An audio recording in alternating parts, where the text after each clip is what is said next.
langit mong bukha, may dilag ang tula at awit sa paglalang minamahal. Ang kislap ng wataw at buhay tagumpay na nagdidigdig. Ang bituin at harang niya kailan pag may di magdidilim. Lupa ng araw ng wahagkat pagsita, buhay ang langit sa piling mo. Aming ligaya na pag may mga api, ang mamatay ng dahil sa'yo.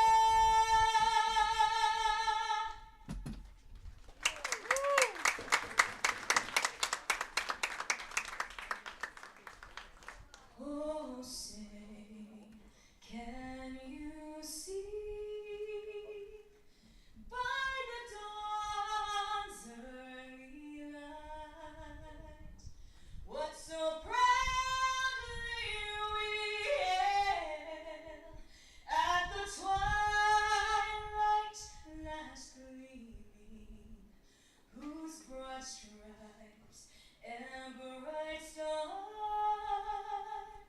through the perilous fight o'er the ramparts we watched were so gallantly streaming, and ragged red glare the bombs bursting in air gave proof through the night that our flag was still there.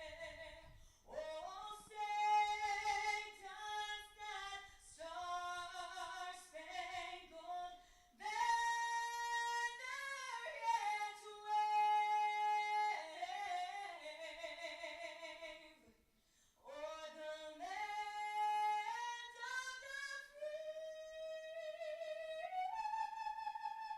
free and the home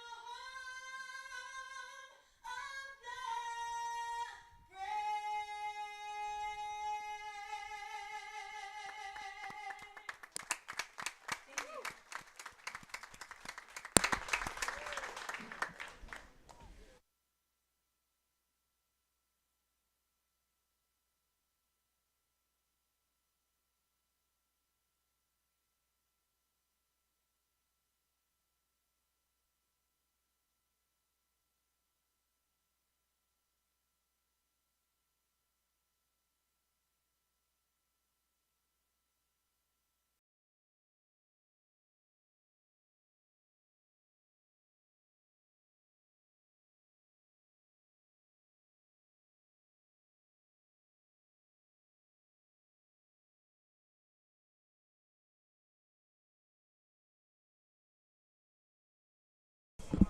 welcome you in for a special one as the Conejo Oaks play host to the Philippine National Team, and this will be a nice kind of break away from the CCL play for the Oaks, who have been struggling as of late, lost 3 straight for the Oaks. It was a rough one out last night down in Irvine playing against the Orange County Riptide, but the Oaks look to just get a win in the win column tonight as they play host for a fun matchup tonight, Josh, as they'll play the Philippine National Team for the first time of 2 matchups this summer, one coming later next month.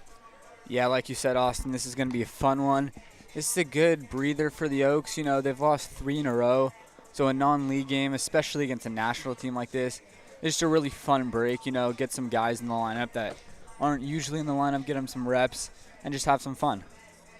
It's Donovan Waitman on the mound for your Oaks. He'll be getting his 2nd start of the summer. His 3rd appearance it will be. He had a very solid outing last time. And just like Rivas last night, Waitman getting his start moved up because obviously Rivas got his start moved up, so then that moves Waitman up, and he hopes to build off the start that he had last time because it was a very solid one. Defensively around Waitman, his catcher to start this game will be David Whittle, the high school grad who will be going to San Diego State this fall. The first baseman getting his first start for the first time in a while is Noah Karliner.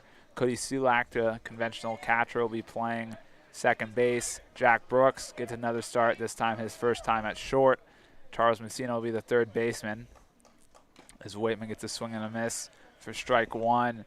From left to right, and left is Josiah Chavez, a quick last-second change into the lineup. He was not originally starting Austin Carillo in center, of course, and then it's Scott Radinsky in right. As Waitman drops strike number 2 in there to the leadoff hitter, Thad Miller for the Philippines national team. Yeah, 2 quick strikes from Waitman, like you said, building off his last outing. Good start there for Waitman. 3 pitches, 3 strikes for a strikeout. Waitman, in his 2 appearances before the one today, as I mentioned, 1 start, 6 total innings pitched, only 3 hits allowed, only one run allowed in those 6 innings, 11 strikeouts impressively in those 6 innings. So obviously a guy who's got the stuff to blow it by the guys and also get them looking silly with the off speed, as we saw it already with 4 straight strikes to start this ball game. Yeah, for Waitman in his 1 start, it was 4 shutout innings for him with 6 punchies and just 1 walk and 1 hit allowed. So he's done a nice job of limiting the damage and keeping it in the strike zone. He'll try to do the same thing today. That one's fouled away. In the box now is the shortstop, Kyle Soberano.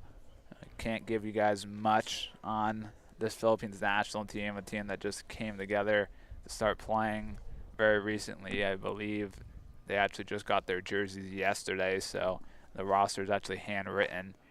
As Waitman gets him looking with a nasty off-speed pitch as he drops that one in the top part of the zone. So 2 strikeouts are ready for Waitman versus the first 2 batters he faces.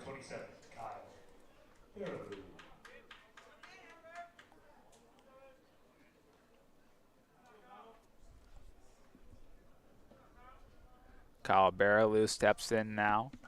We do know he played his high school ball at Valencia High School as Waitman tries to go off speed there, and that one misses well away.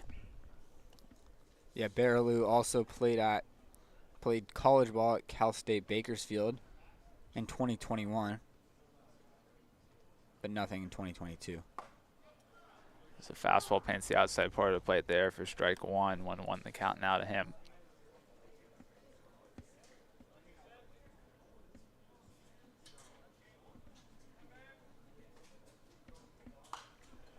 Baraloo will foul that one over the left side.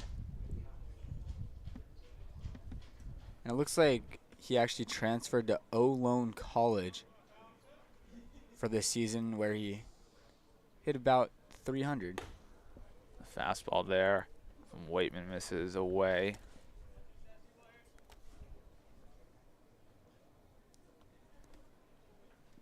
For Baraloo, it was a solid season in which he actually walked more times than he struck out, and that's in 132 at-bats. So he had his fair share of games with 44. As that one's bounced by Waitman, count run is full.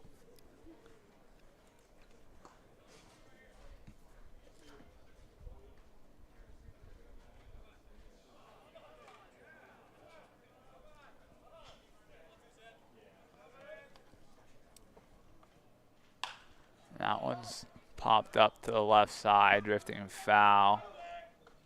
Masino makes a great catch up against the fence there, as he used every inch he had over there to get that out. It'll make sure he's okay there.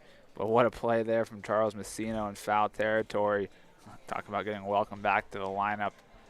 And for the Philippines national team, on the mound for them is going to be Paolo Makasayat, and he's been with the team for quite some time now. From what I've been able to find, he's been pitching for the Philippines national team all the way back to 2015, where he first pitched in the East Asian Baseball Cup. He only allowed 1 hit in their finale win over Indonesia, in which they won that cup. He was named the MVP of that tournament. He also pitched in the 2017 World Baseball Classic qualifiers, and that was only at the age of 20. So he was pitching at 18 years old in that 2015 Asian Baseball Cup championship game, and he was the youngest player at 20 in those qualifiers. So definitely a guy that we're glad to have here in our little small old field at Cal Lutheran, Thousand Oaks, California. And we'll be back as we await. I think it's supposed to be Austin Carrillo who's stepping in. Yeah, he just was taking a second to come out of the dugout. So Austin Carrillo will be the leadoff hitter. We'll be back once he steps into the box.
So Austin Carrillo, once again, will be the leadoff hitter in this contest for the Oaks as he hopes to wake his bat back up like he did last night.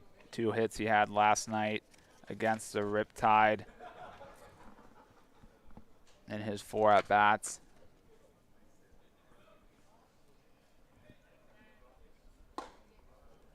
That fastball misses just inside for ball 1. Yeah, Carrillo's starting in his usual position as center field, but up until about 3 minutes before game time, he was supposed to be starting in right field until Tyler Ganus was removed from the lineup, which configured the whole defense. 2-0 now.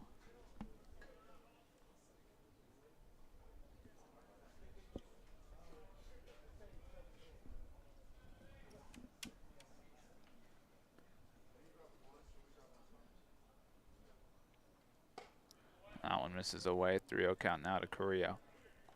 Carrillo's been in the leadoff spot in almost every single game that he's been in the starting lineup for the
Carrillo goes. He'll be in there safely, but if that throw was good enough there from Postero down to Soberano, I think Carrillo would have been hosed. Yeah, he probably would have been Austin, and it's actually a surprising decision to see Carrillo steal there after 5 straight balls to begin the outing from Makasea. But luckily enough for him, the throw wasn't accurate. That one misses upstairs. A Schardt 2-1 the count now.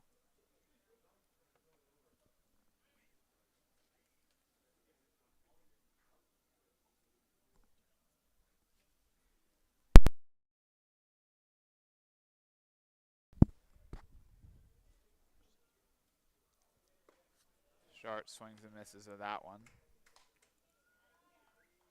It's got to be interesting for Schardt, spending a majority of his time on the bench and not getting a lot of playing time, and now getting inserted in the 2 spot in the starting lineup where there's a lot of weight on his shoulders. But with the 1 round second, nobody out, his job is simple, just get him over. He'll swing and miss that one, and he'll launch his bat as that one slips out of his hand. So it'll be strike 3 as Schardt lets go of his bat. He started walking towards the dugout like he didn't want his bat, so. Yeah, we call that the Trey Turner, as that happens to Trey Turner, I'd say about once every 2 games. Happens pretty often, as Schardt was deep batted there on a filthy breaking ball from Makaseyat. Josiah Chavez steps in now. The late addition to the lineup, as we mentioned. That one misses away. Some control issues early on here for Makaseyat. Chavez got to start yesterday against the Riptide and had an 0 for day at the plate until he was replaced. He'll be tardy on that fastball as he'll foul that one out of play over the third base dugout. And he's trying to get his bat going.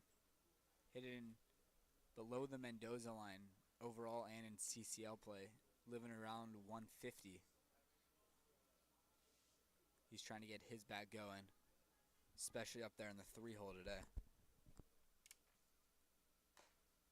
Foul that one. It'll go off the glove of the catcher there. 1-2 the count now.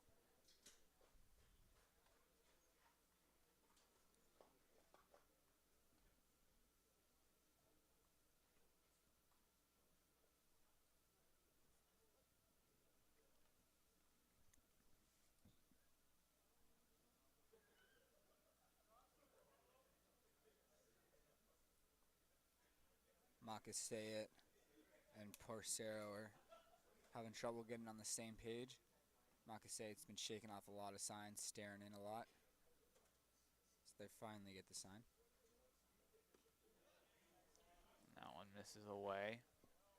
And I can see why Makaseyat wanted to go to that breaking ball, as that was a really nice pitch on 1-2.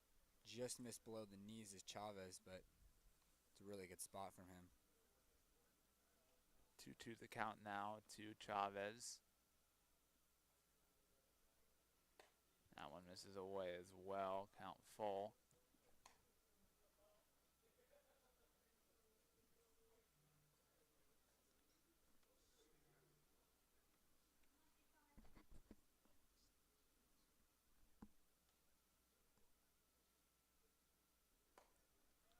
And Chavez works a walk.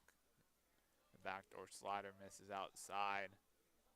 Chavez there will bring Noah Karliner to the plate now with Carillo on second and Chavez on first. It's a really good plate appearance there from Chavez, drawing the walk, taking some quality pitches after falling behind in the count, and then coming back and taking the walk. Karliner looking to get his bat going after a great spring that he had.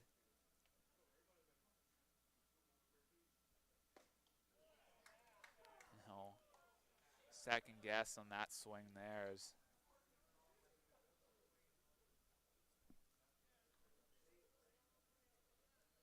Yeah, we've been seeing that a lot from Karliner, like check swings, not knowing 100% if he's going to swing or not, and getting tied up not only on the breaking ball, but on a lot of fastballs as well.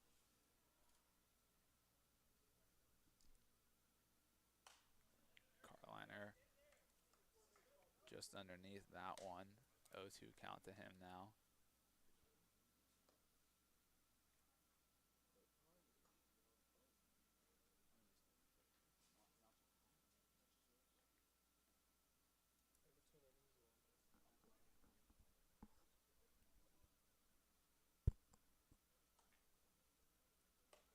Karliner has to duck out of the way of that one.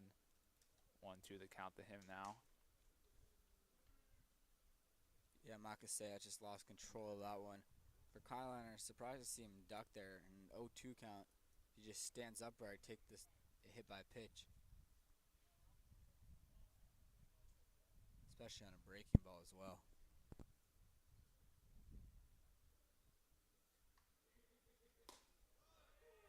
Karliner will get rung up on a pitch that it's on the outside part of the plate, and he didn't agree with the call as he'll get rung up on strikes, and it's just frustrating for him now as he's really trying to replicate the numbers he had this past spring with an average of 343 OPS, over 1,000. Should bring Charles Masino to the plate. Looks to get back to where he was at the start of the summer. Yeah, that pitch to Karliner was a really late strike 3 call. I understand his frustration. That one misses upstairs as Masino holds.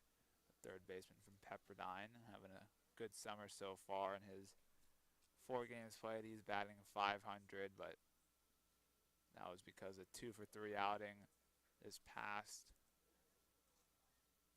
Friday in San Luis Obispo, and then a 3-for-4 play of the game outing back 2 Sundays ago now. Yeah, Masino's been a bright spot in this lineup the days he's been in there. Hasn't seen a whole lot of playing time. Backdoor slider misses there from Makasayat. 3-0 count now to Masino. No, Karliner's asking why wasn't mine called a ball as well, as that was probably closer to the plate than the strike 3 pitch to Karliner. Of course, lefty compared to a righty, but Masino will take a 4-pitch walk. So that's the second 4-pitch walk that Makasayat has issued this inning, the first being the Carillo to start off this bottom half of the inning. And now the bases will be loaded with 2 outs with David Whittle, and he had a case scenario like this a few games back, bases loaded, and he cleared the bases with the double.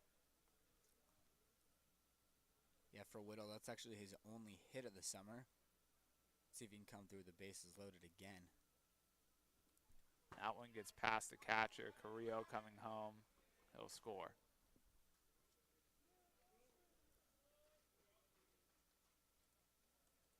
That's helpful for the Oaks. First and second, 2 outs. The walk drawn by Masino, and then first pitch to Whittle's pulled well wide, allowing Carillo to come home. And with such a deep backstop here, anything that gets by the catcher with a runner on third is almost an automatic run.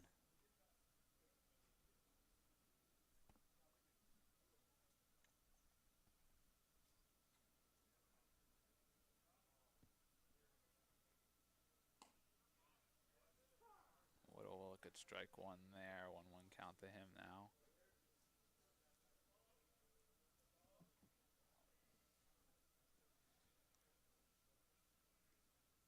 He's got 2 ducks out in the pond in scoring position.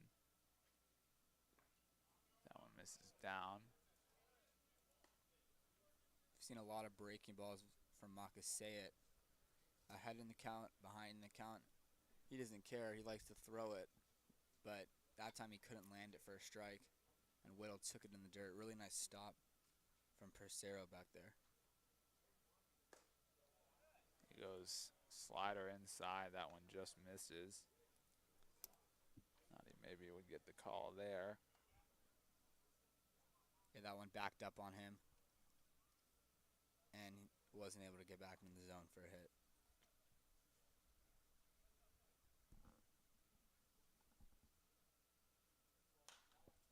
Whittle pops that one up towards the right side.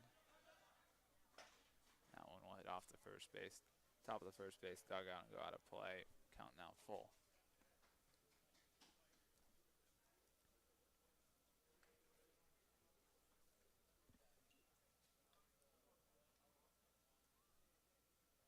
I like the aggressiveness from Whittle, swinging on 3-1 with second and third, knowing that I'll get a pitch, but trying to drive something. But fortunately for him, dropped the barrel and popped it up foul.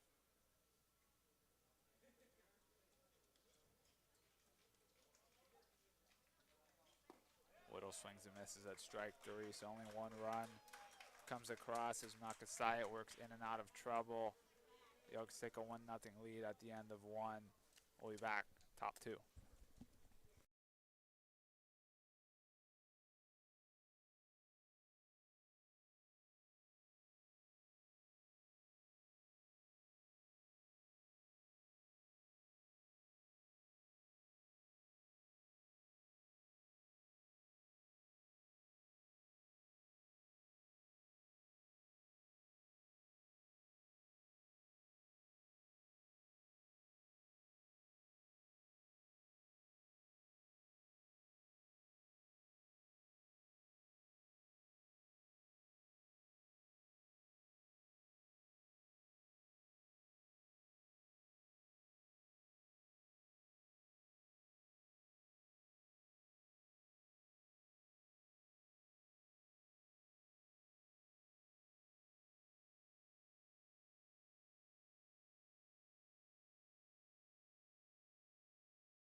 All right, that's going to be a ground ball base hit for Aegon De Vera to lead things off here in the second inning. It was a tough play out there for Jack Brooks.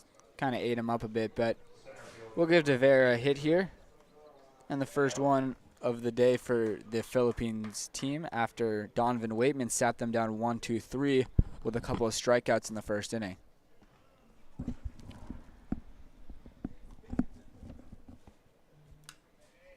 Israel Menelik is up to bat now as Whittle back picks to first, and that was pretty close. Getting back in time, though, is De Vera.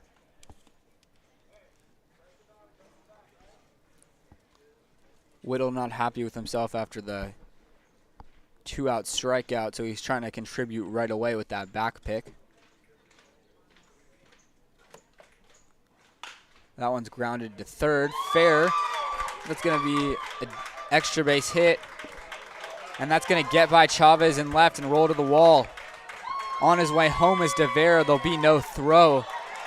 And it was a belly flop into the plate as Israel Menelik comes through with an RBI double to put the Philippines even with the Oaks. And that was just a ball that was perfectly placed on the line there that got past a diving Masino and just kept rolling up by Chavez. And it's crazy what Google can do. I don't know how, truthful this may be, but according to what I found back in 2015, Aegon De Vera was a part of a Pony Baseball Bronco 11 World Series team as a pitcher, though. Oh. Which would kind of make sense for that slide that he was not super graceful on in the home plate there. Now Mitch Kreutz is up there. He takes a ball just off the outside. I think he might have even thought that it was a strike.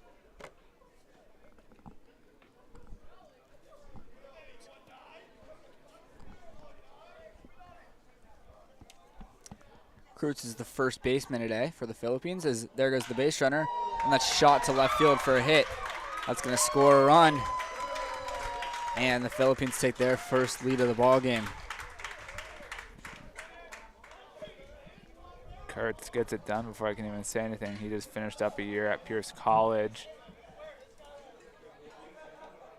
where he hit 221, 2 home runs, 16 RBIs, and 35 games total. Well, he already picks up an RBI here. It's a beautiful swing to left field. AJ Porcero is at the dish now, the catcher. After facing just 3 batters in the first inning and retiring all three hitters that Waitman has faced here in the second inning have reached base. He gave up the leadoff single to De Vera, then a double, and then a single. 3 straight hits. The only positive side for Waitman is that at least he's keeping it in the strike zone. And right now he's looking to get a ground ball.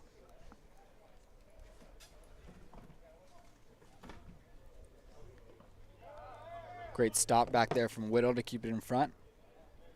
Looks like AJ Porcero currently playing his collegiate baseball at Mount San Jacinto College, I think is the proper pronunciation. 286 with 12 RBIs and 3 stolen bases this past spring and 19 games played.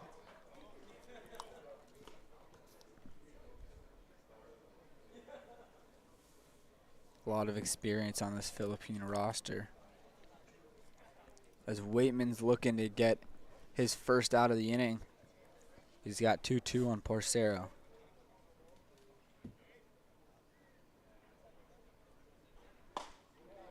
That one misses just in. Count goes full 3-2.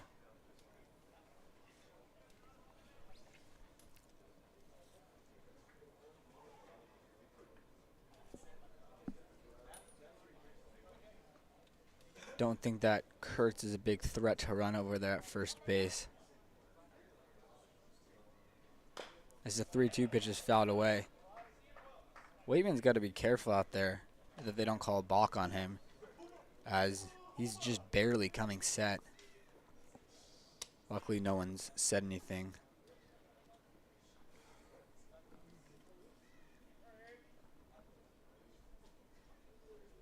Cool, he heard me. As that one shot to center field, right at Austin Carrillo. He'll make the catch. Throws it back to first. First out of the inning. And that's going to bring up the right fielder, Keola Valeria. And this is an interesting guy that he just finished up his 5th year of NAIA ball at Antelope Valley, where he played a lot of baseball. He played 52 games this past spring, average of 286, OPS 756, but he had some better seasons before that, less games, but 2021, 23 games, an average of 356 with an OPS of 835. 2020, 29 games, average of 346, OPS of 862, and in 2019, 35 games, average of 375 with an OPS of 881. So a lot of experience and a lot of production from Valoria, who's ahead in the count 2-0 on Waitman.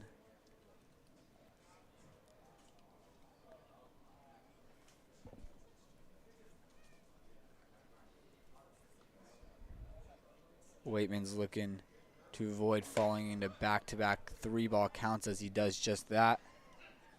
3-0 now.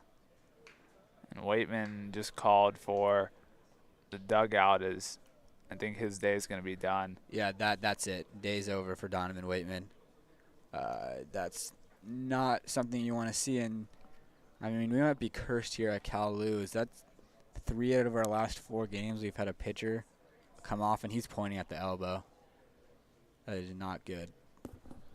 Yeah, this is really tough. The Oaks losing a couple pitchers as of late. Just added Cody Carson from Moore Park College this past day when he came in today. So another pitcher to the roster. But as one comes, it seems one may go.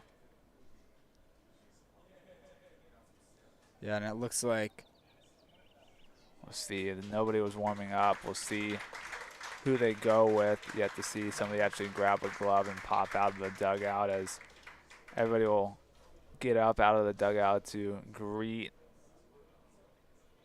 Waitman. Looks like it may be Wes De La Torre, as he's the only guy who I think's think I see the back of in the dugout right now. Well, that's brutal for the Oaks, who are already short on pitching depth, like Austin mentioned. And it actually looks like it's going to be Danny Vilos heading out there. Yeah, it is going to be Danny Vilos. So Danny Vilos will replace Waitman. Hopefully they can get some innings out of him, as now they're going to be scrambling for the next 8 innings. We'll talk about Vilos when we come back.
In the car on the way here. So Danny Vilos replaces Donovan Waitman, whose day is done after just 1 1/3 innings pitched.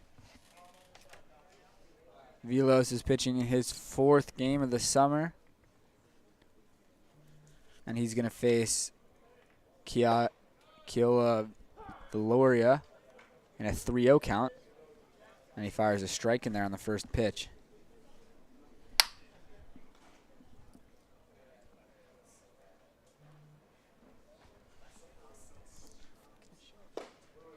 And he paints the outside corner. Count goes full 3-2.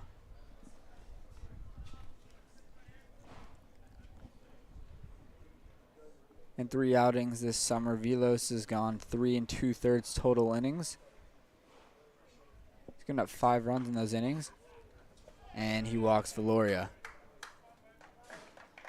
Good job by Velos, though. Inherits a 3-0 count and almost works out of it as he got 2 nice strikes to start things off, and then that last one kind of just slips on the inside part of the plate. And you want to talk about going from a guy who played 5 years of collegiate ball to the next step. Kai Caranto hasn't even graduated high school yet. He'll graduate high school next year as he's still looking to figure out where he's going to play his collegiate ball, but he's playing at the national level. It's quite impressive as Velos gets him to foul tip it into the glove of Whittle. It's a really nice pitch there from Velos.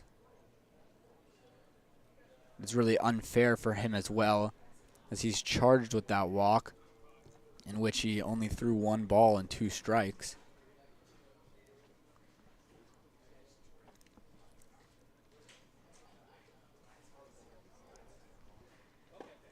That one breaks back, just misses. Had Whittle held on there, might have been called a strike. And Kai Caranto definitely doesn't go to some small school. It's a little unknown baseball program. He just finished up his junior year at Harvard Westlake. Oh yeah, well, we know that here in Southern California, one of the best baseball programs in the country. And Caranto takes one down just below his knees. Produced a couple major league guys. One year they had a rotation that shouldn't have been legal. Yeah, that rotation, Flaherty, Giolito, and Freed. It's disgusting.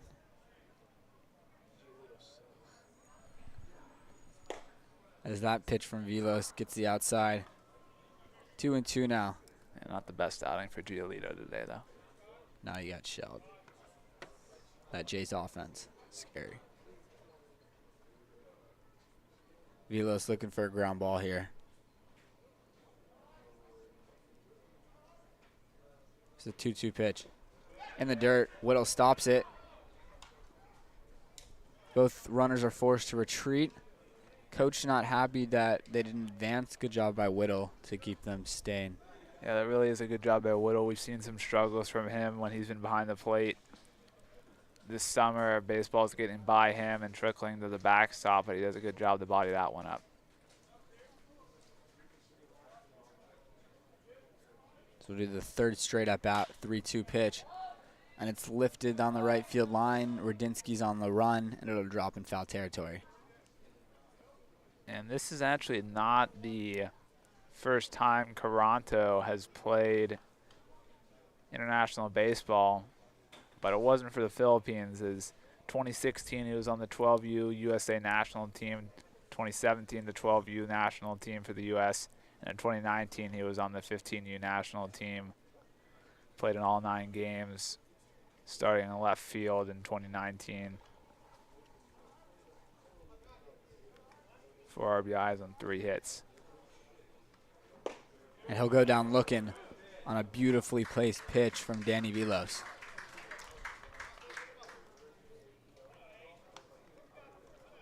His first strikeout out of the bullpen. The 3rd Philippine player to go down on strikes.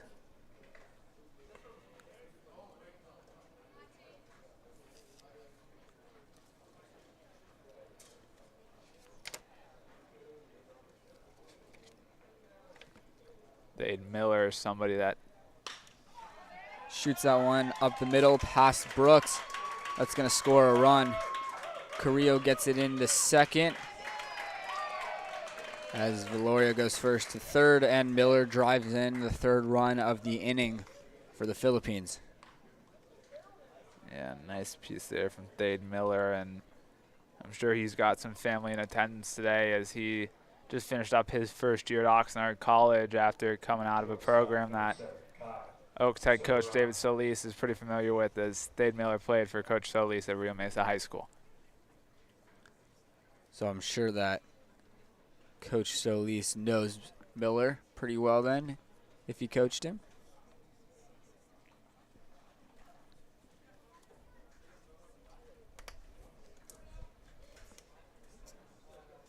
Kyle Soberano out of Illinois State. Now in the box.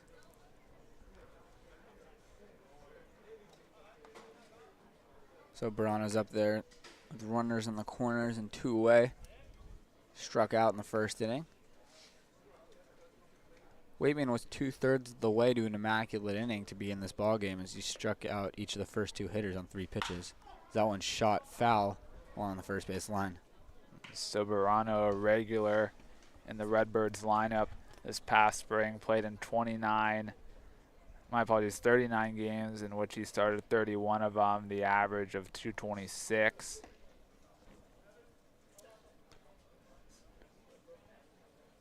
Excellent defender as his field percentage, 970 this past spring. Velos misses outside. That run that came in will be charged to Donovan Waitman. So his official line is 1 1/3 innings, 3 runs, 3 hits, a couple strikeouts. And that one's check swing right back to Velos. He runs it over to first base to retire the side. But the Philippines are able to pick up 3, and they lead the Oaks 3-1 heading into the bottom of the second.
Second baseman, number 10, Cody Csulak. Cody Csulak is up there to begin the second inning for the Oaks. And he'll face a new pitcher already for the Philippines national team after Makaseyat's day is done. And he'll be facing Ryan Berry. Is that one shot right back to Berry? Gets past him. Barehanded play, beautifully made over there at third base from Baraloo. Yeah, good backup there by Baraloo as that one just goes right through the hands of Ryan Berry, who just finished up the spring at LA Pierce College. Right fielder, number 5, Scott. Berry replaces Makaseyat, who struck out 3 batters in the first inning, but also walked 2 and gave up a run on a wild pitch. As Scott Radinsky takes the ball on the outside.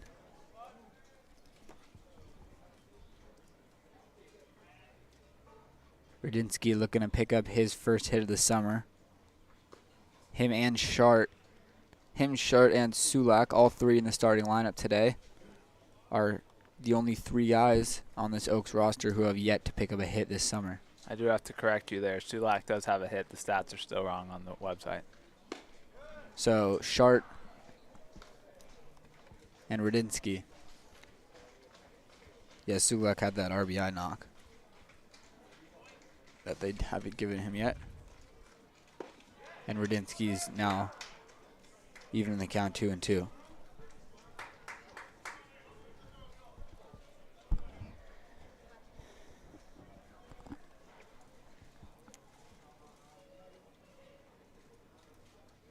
The 2-2 to Radinsky misses way outside.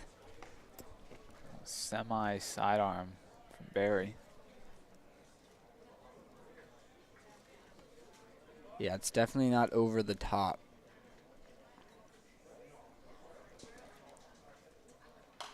As Radinsky fouls off the 3-2 pitch, and we'll do it again.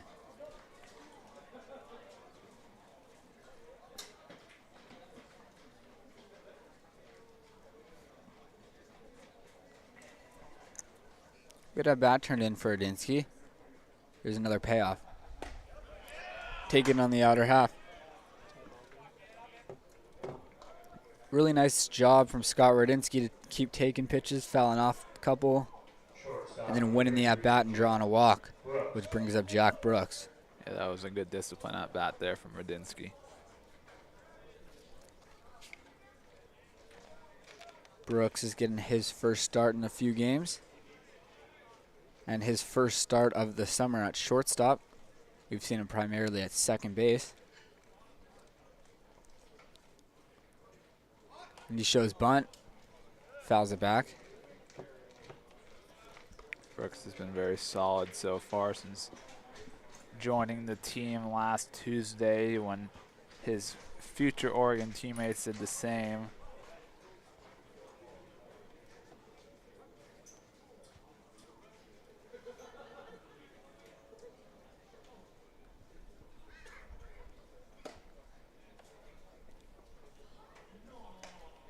That one's up and into Brooks.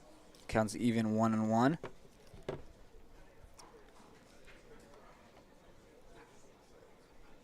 Where Brooks has impressed the most since joining the Oaks this summer has been on the defensive end, as we've seen a few stellar plays turned in by him. And it just seems like he's always making the routine play.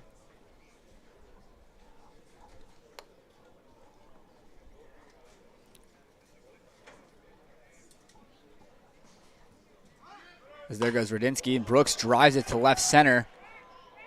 That's going to be caught. Radinsky slides into second base, and he's going to be doubled off. He had no idea that that ball was caught. He got fooled over there by the middle infielders, and now head coach Dave Solis would like to have a conversation with him. This was a really good swing by Brooks, just not great placement on it. So we headed the third inning with the Oaks trailing 3-1.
Welcome you back now, top 3, as Danny Vilos is still on the mound for the Oaks, and it's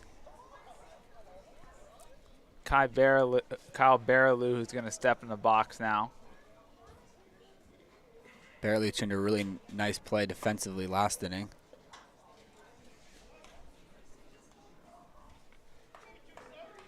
Made a really nice barehanded play on a Cody Csulak chopper that got by the pitcher. I'll be tardy on that one. It was really an angle you don't expect a third baseman to make a play on, but he came all the way, almost halfway across the diamond to make the barehanded play and perfect throw. That one's in there for strike 1. As Josh mentioned in Baraloo's last at-bat, Valencia High School, then Cal State Bakersfield, and now Olin College, as he skies out one to left field, and a running catch out there by Josiah Chavez for out number 1. So we'll take away extra base from Baraloo. To bring Egon De Vera to the plate now. Yeah, it was a really good play on the run there from Chavez. It was a good swing from Baraloo. Unfortunately for him, he wasn't rewarded with the hit.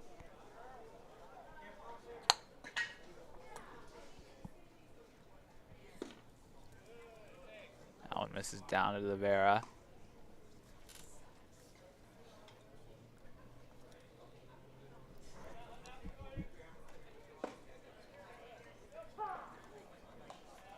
That one's in there for strike 1.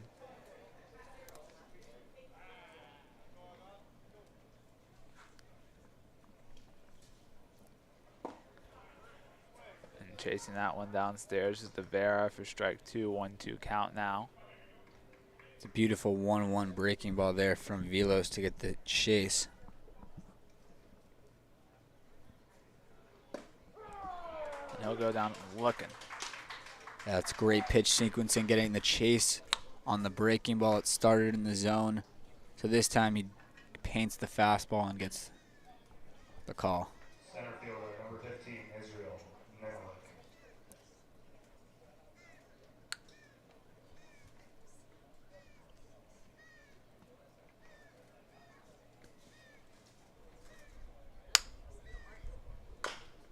That one's chopped foul.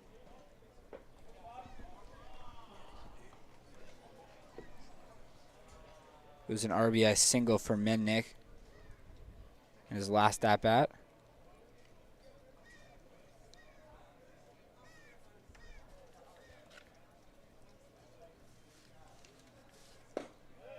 Menelik looks at that one down. 1-1 count now to him.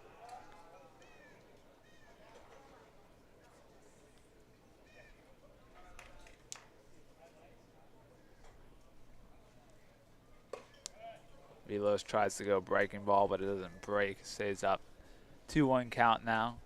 Just notice a cool moment too. There's some young kids here, and they just were waving nonstop, trying to get one of the players to wave back to them. They finally got Andrew Lucas to wave back to them. Vilos gets that one in there for strike 2, as Vilos has done a good job commanding the strike zone since entering this game unexpectedly, with Waitman getting hurt. He'll get another swing and miss. 1-2-3 inning for Vilos as he strikes out back-to-back to finish it. Oaks come to bat, bottom of the 3rd, chasing 2 runs.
Welcome you back now. Bottom 3, Austin Carrillo on the mound.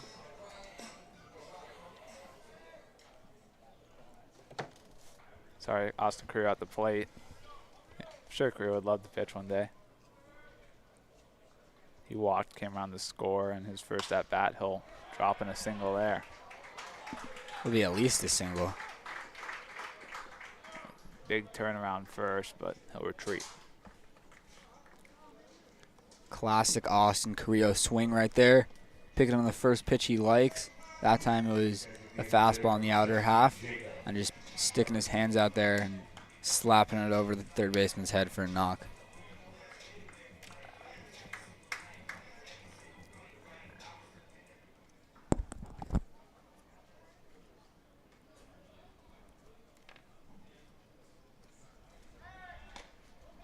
Check on Carrillo, he'll be back in there.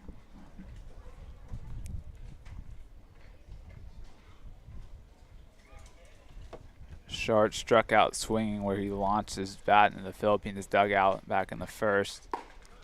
So look at strike one on the outside part of the plate. Fastball there from Barry. Schardt's looking to do what Carrillo did with this righty with the arm side run.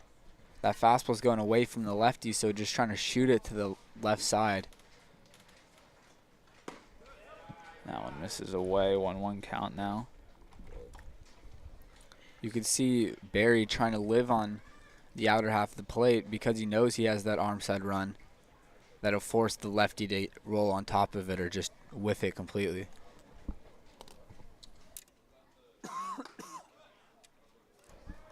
Two one now to Schardt as that one misses outside.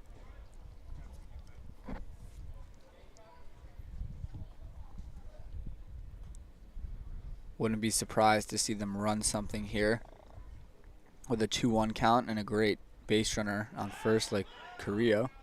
Check on Carrillo.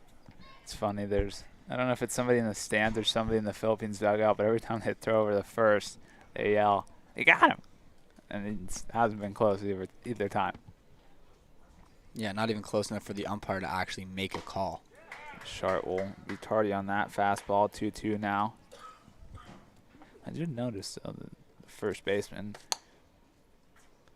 Mitch Kurtz, gets way down there, so it's not much of a turn for him, which is actually pretty smart in terms of being able to turn it quickly, but a very small target for his pitcher to hit as Schardt fouls that one back. Yeah, I don't know if you could see it in the camera, but Kurtz is literally just basically sitting on his back foot over there at first base when he's holding on the base runner. You probably see it. Our camera operator, Sammy Holiday, is kind of nice with it like that. So. Yeah, and according to Sammy, you could see it. That one misses outside to Schardt. Tried to go backdoor slider and misses away. Could not get in the back door there. It's left outside. Full count now to Schardt. Don't think Carrillo will be on the move with only no outs, but he will. Schardt fouls that one back. And I think this is actually the first time this summer we've seen head coach David Solis rank as a third base coach, and Nick Rinkover is probably going to get an earful from some of the boys when he goes back to the dugouts after dropping the baseballs to the home plate umpire. But don't worry, the little leaguers still got him with some knuckles on the way back to the bench. Schardt rips that one down the first base line, but it goes foul. It's good at bat turned in from Jakob Schardt. He's already seen 8 pitches this far. Looking to win it.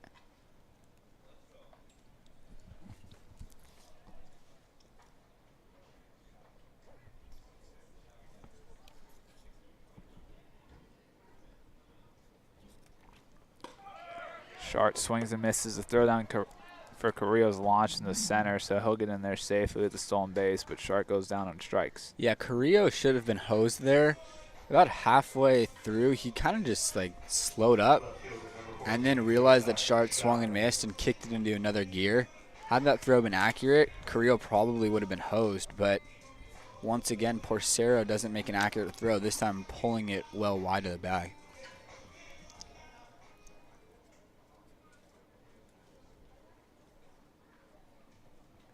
So Josiah Chavez steps in now. He walked in his first plate appearance of the day in the first. So he'll rip that one to the right side. It'll be a ground out that moves Carrillo over the third. And Carrillo had a substantial lead off a second before that pitch was thrown too. Yeah, Carrillo, you can tell on that pitch he was trying to get the timing down on the pitcher. Had another pitch been thrown, we probably would have seen Carrillo take off, as it looked like he had the timing down, but Chavez puts the first ball in play and advances Carrillo to third. So no, Karliner steps in now. The first pitch slider dropped in there for strike one.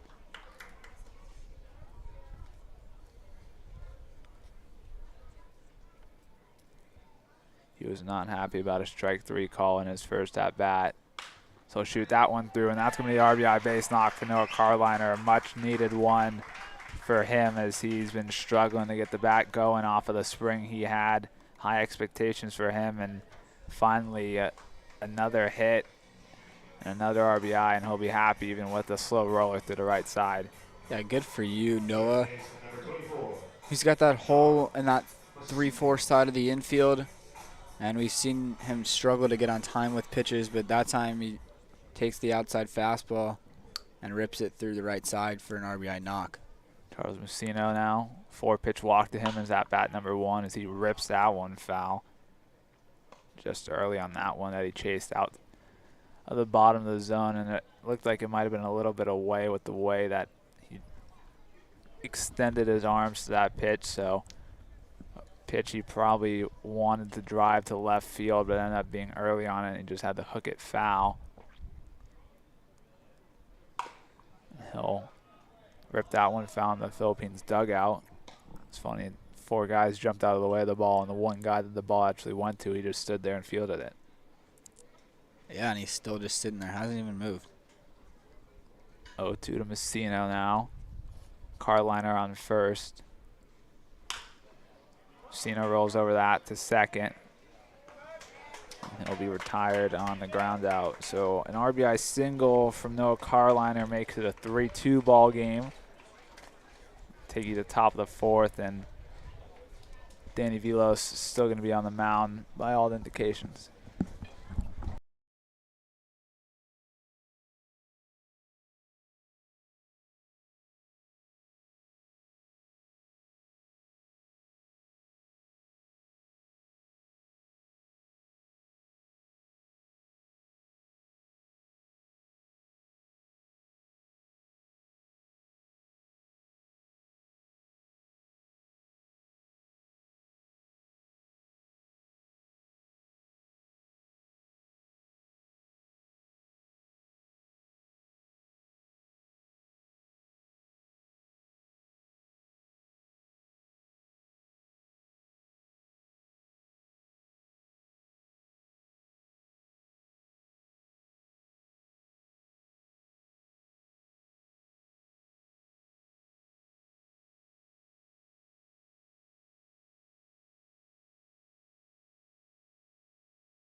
Danny Vilos is back out there to start the 4th inning for the Oaks after they picked up one in the bottom of the 3rd to cut this lead in half to 3-2. Leading things off is the first baseman, Mitch Kurtz, who picked up an RBI single in the 2nd inning and also came around to score that 3rd run. Vilos entered this one in the 2nd after Donovan Waitman came out of the game with an elbow injury. Hopefully that isn't too serious. Vilas has done a nice job since coming in as he gets a first pitch strike on Kurtz.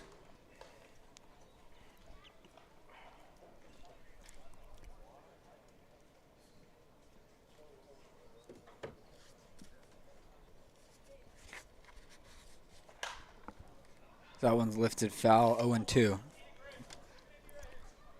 Vilas is through 1 2/3 so far out of the pen. He did allow a couple runs to come in, but neither of them were charged to him as they were still Waitman's. And he's also struck out 3.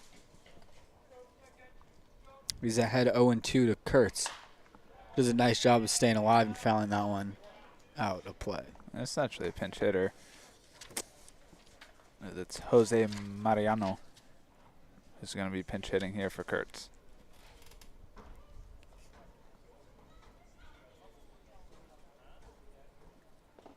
As that one's taken in the dirt. It's a good stop from Whittle. Good pitch from Vilas.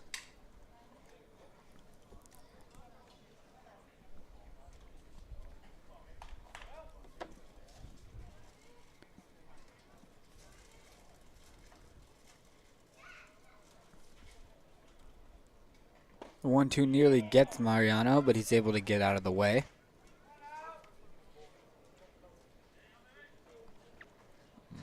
Mariano just finished up his senior year at Valencia High School. He chops that one to short. No chance for anybody to make a play there. It'll be an infield single.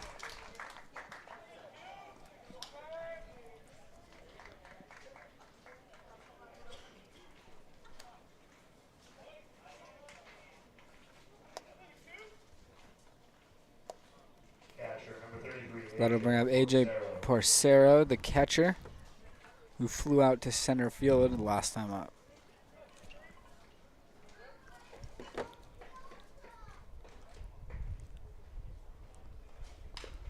Fouls off the first pitch.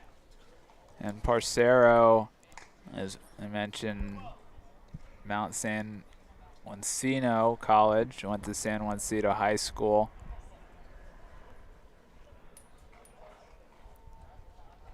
.286 average in 19 games. He leaves a breaking ball in the dirt. Good stop there from Whittle. If Porcero's family's watching, sorry we've been playing Porcero. That's how your coach kind of wrote it, and I realized, I guess is an A. So, and when I looked up AJ online, it gave me AJ Porcero and not AJ Porcero. So Porcero.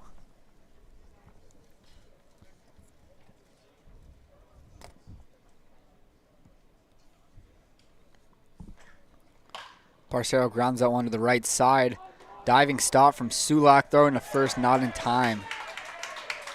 Back-to-back infield singles for the Philippines here to begin this 4th inning. and that one kind of just shows that Csulak is an everyday second baseman as he overdove that one, as it was his torso that got to that baseball, not his glove.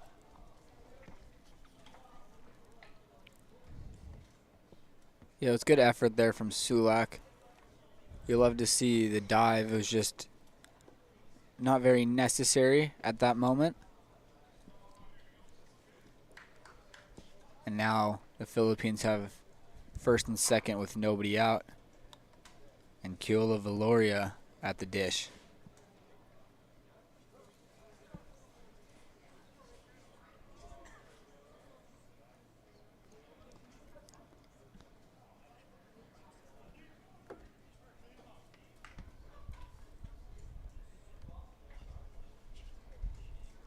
Valoria swings at the first pitch and skies it on the infield. Brooks makes the catch on the infield fly. And that's a quick one-out pop-up. And that's a big out for Vilas. Very nonchalant infield fly called right there by the third base umpire.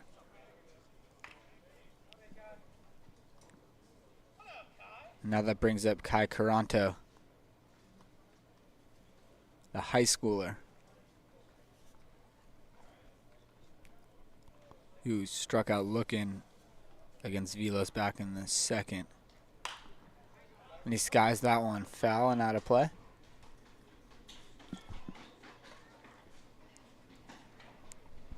That was close.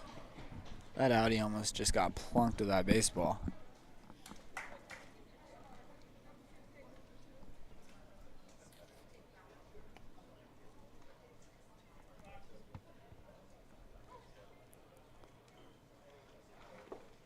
It's a good pitch from Velos. Caronto wanted that, but was able to lay off on it.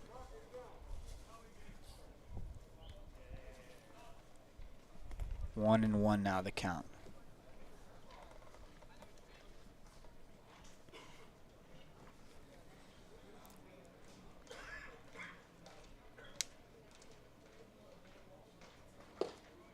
That one misses just inside. Whittle unable to hold on to it. Probably would have been called a ball either way.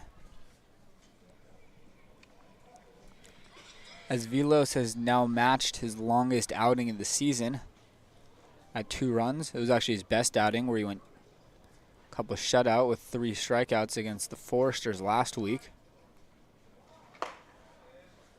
And he gets a strike on the inner half. 2-2.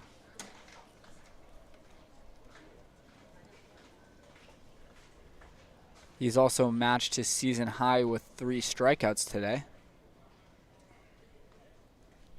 And I'm sure they're hoping to get some more outs from him as well. That one's in the dirt. Count goes full 3-2. Good at bat turned in thus far from Kai Caronto.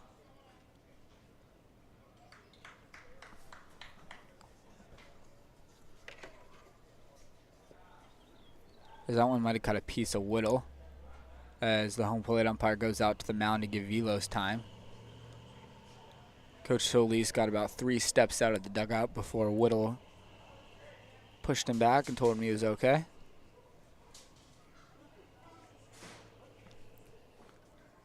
It'll be a 3-2 pitch to Kai Caronto.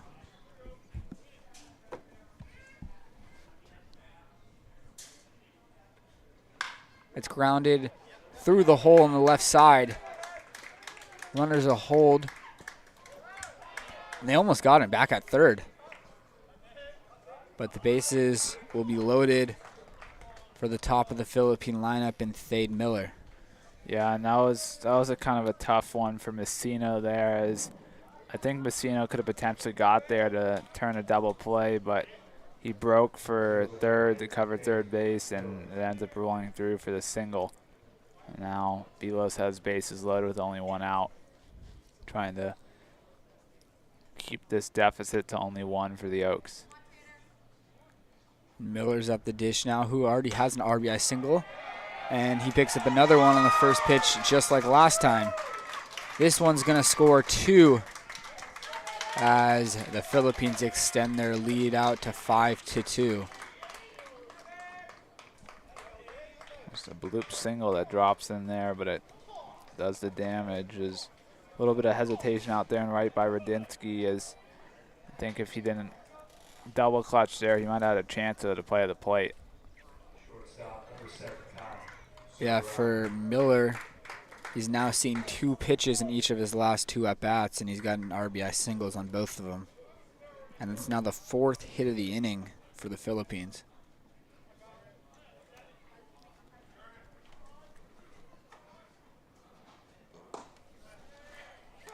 As that strike breaks in there.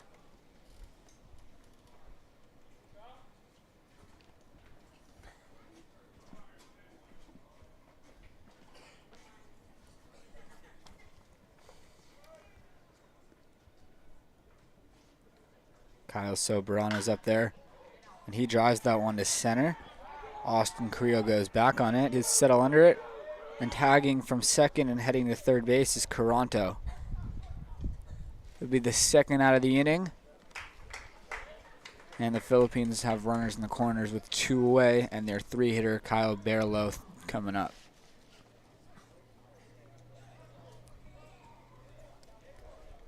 Yeah, I don't know if Carrillo just wasn't expecting the runner to tag there, as, you know, usually sometimes you'll see the outfielders kind of set themselves up so they can take a running start into fielding the fly ball, but Carillo threw that one in flat-footed. And Barlow's up now with 2 men on and 2 out. Vilas is able to get that one in the zone. Masino Vega heading to the bullpen now to warm up. Yeah, Vilas will probably finish up the 4th, and that will be the end of the day for him.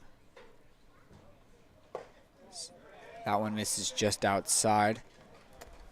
Not sure if David Whittle popping up quickly has something to do with that, but that one looked like it caught the corner. We've seen it as a strike today. It'll be ruled a ball. As that one's grounded to second base. Making the play over there is Csulak. And that'll retire the side. Not before the Philippines pick up a couple more runs and extend their lead out to 5-2. The Oaks will be coming up in the bottom of the 4th, trailing by 3.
David Whittle will lead things off here for the Oaks in the bottom half of the 4th inning. And he fouls that one back.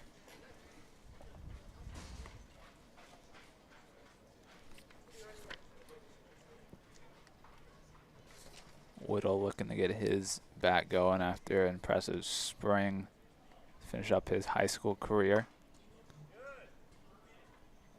That one's taken for a ball. 1-1 now.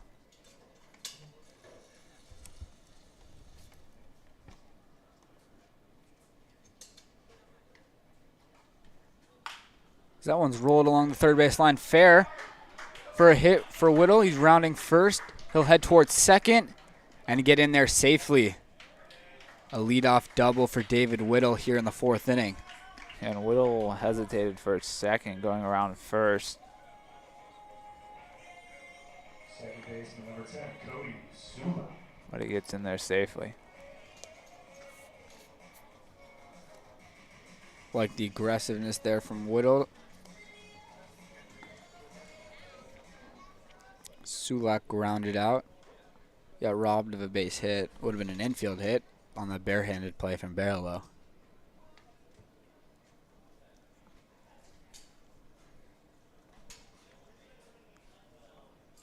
Sulak takes the first pitch strike.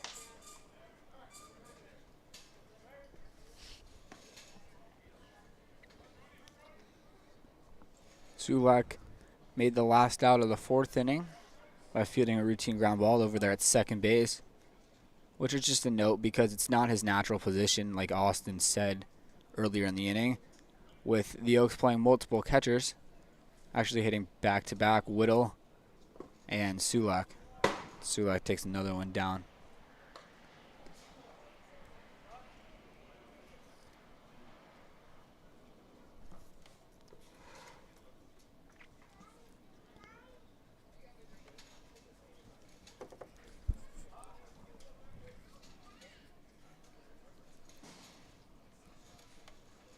2-2 to Csulak. Is taken, and it gets through the legs of Parcero, allowing Whittle to advance to third. Now Whittle's 90 feet away with nobody out. That makes Sulak's job much easier in this situation.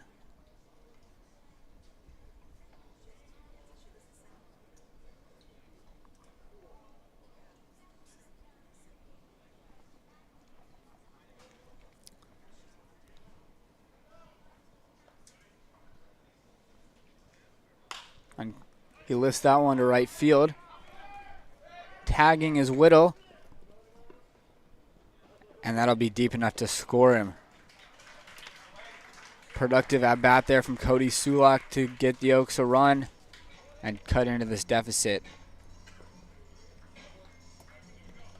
Yeah, Sulak disciplined during that at bat, and then he just does enough to put one out in the outfield to get the RBI sac fly.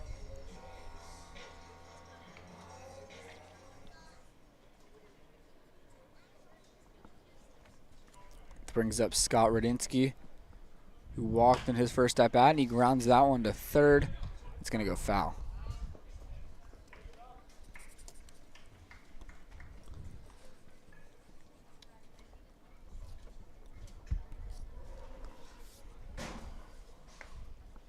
Radinsky's still looking to pick up his first hit of the summer.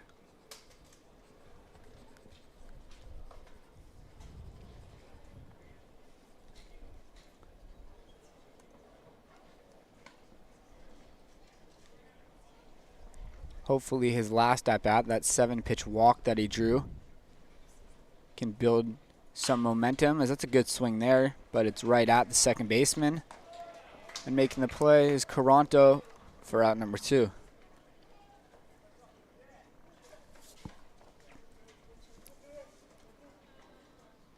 Shortstop, number 33, Jack Brooks. That brings up Jack Brooks, who flew into a double play to end the second inning. It was a good swing from him, driving one into the gap in left center, but unfortunately for him, Miller was able to make the play and then double off Radinsky at first, who was stealing on the hit and run.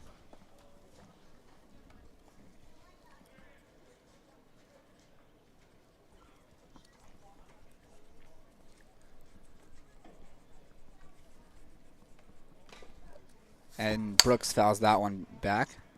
1-1 now.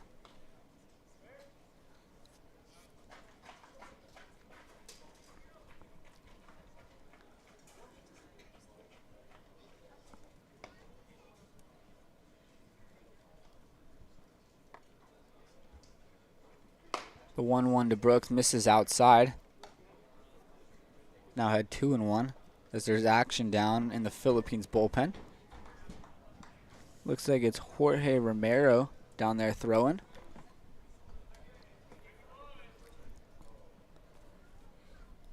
As Brooks takes a look at strike number 2 on a backdoor breaking ball.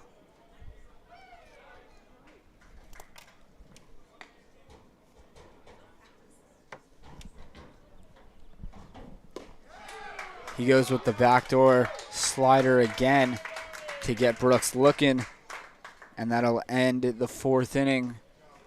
The Oaks are able to pick one up. They trail 5-3 as we head into the 5th.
number 31. Welcome you back now. Ochoa.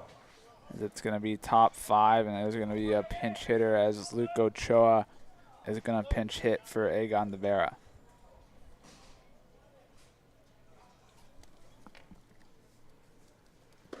He'll swing and miss. On a pitch away as Velos still remains in this ball game. Ochoa, a senior in high school. So look at strike 2. I beg your pardon, he just graduated in 2021, hitting .470 at Vasquez High School in California. Nothing about him since then.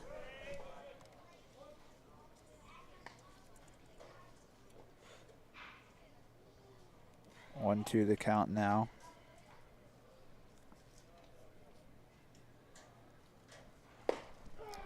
He'll go down looking on strikes. And he knew it too, walking back to the dugout immediately, as that was a perfectly placed fastball there from Velos. Center fielder number 15, Israel. Manila.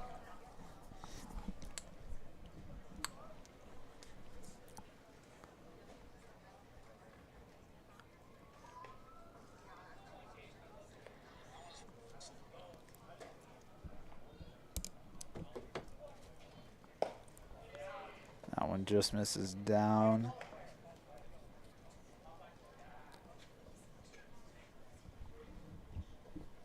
Menelik, 1 for 2 today with the RBI double and a strikeout. As he'll look at strike 1 there.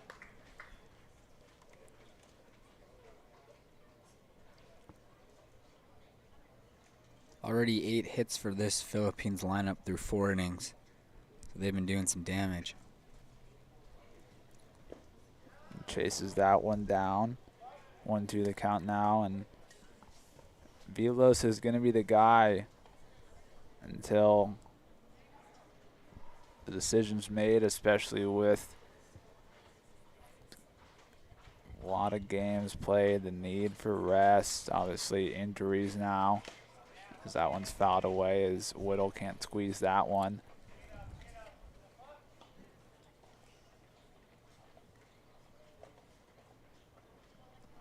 Yeah, the Oaks are trying to squeeze out every bit that they can of Danny Velos, knowing that they got a lot of upcoming games already short-handed. Waitman going down now too. So Velos, they'll ride Velos as long as they can. That one's crushed foul down the left side.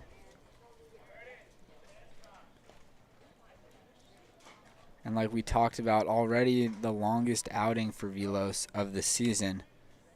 The most he'd gone before today was 2 innings. He's at 3 and counting thus far.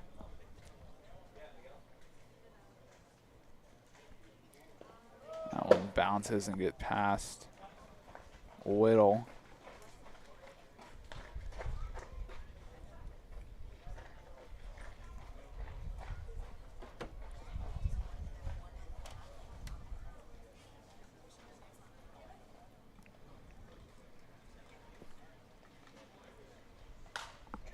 That one's popped up over our heads, out of play.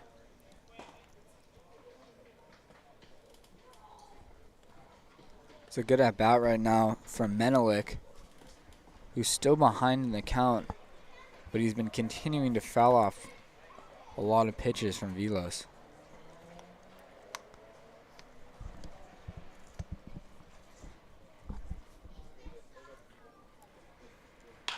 That one shot back at Velos. Csulak unable to make the play at second, as that one will eat him up. So that's going to be an error on Csulak there as Menelik reaches. She'll bring Jose Mariano to the plate for the second time today. Yeah, the defensive struggles on the infield continue for the Oaks, as we saw them make 3 errors yesterday that were called errors. There could have been the potential for a couple more. Now, first error of the ballgame today, credited to Csulak. They'll pick him off. Well, that was erased quickly.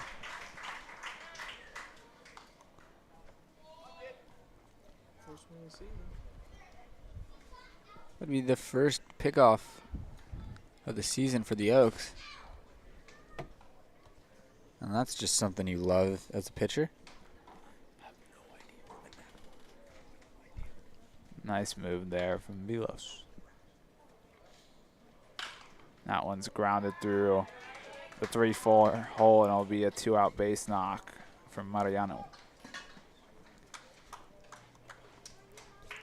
So Mariano's 2 for 2 off the bench today with hits in back-to-back innings.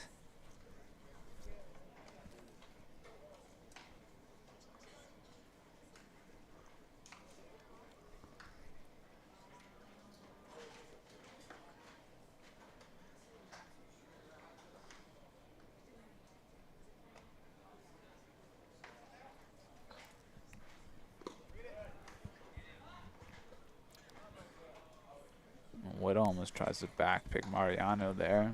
Ball 1-2 for Cerro. Yeah, they nearly had another guy picked there as Mariano was jumping off of first base. Great pick there from Whittle. If he threw it right away, it would have been a close play. That one hits off of Vilos, but he still makes the play.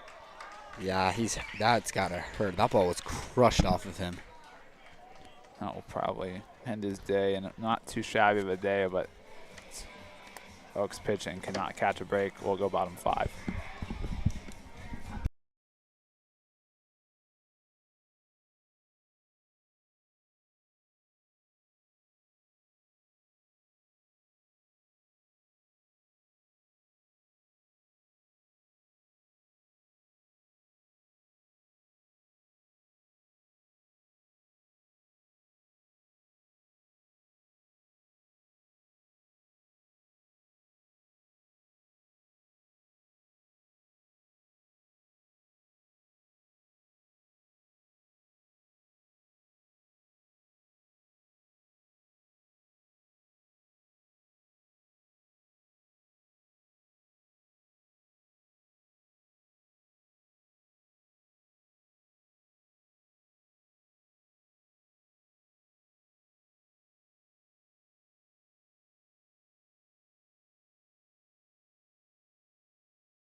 Austin Carrillo steps in now, bottom 5, his third at bat.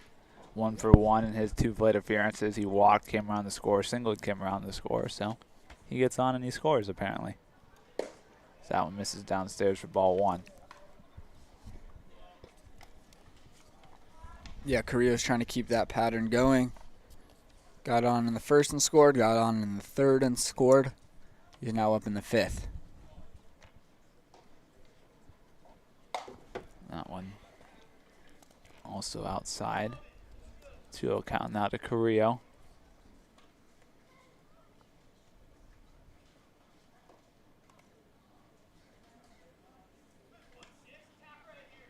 And this new pitcher, Jorge Romero, is still a sophomore in high school. That one misses inside. 3-0 count now to Carrillo. Unless that actually is a different Jorge Romero.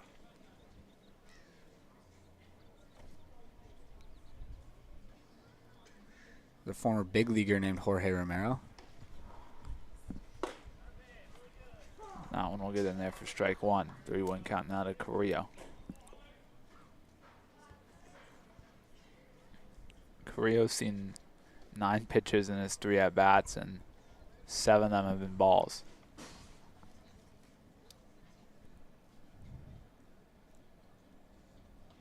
He'll shoot that one foul to the left side. Nobody protecting down there in the bullpen as that one will hit Crandall down in the bullpen as Masino Vega's back up, warming up.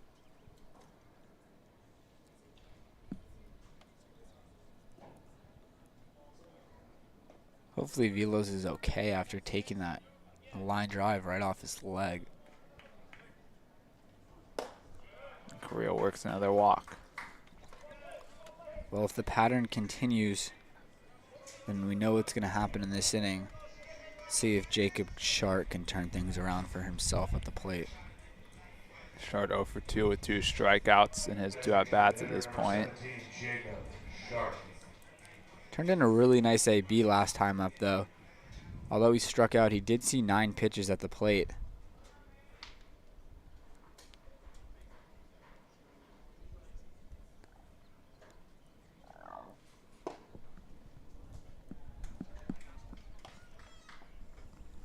One 0 count now.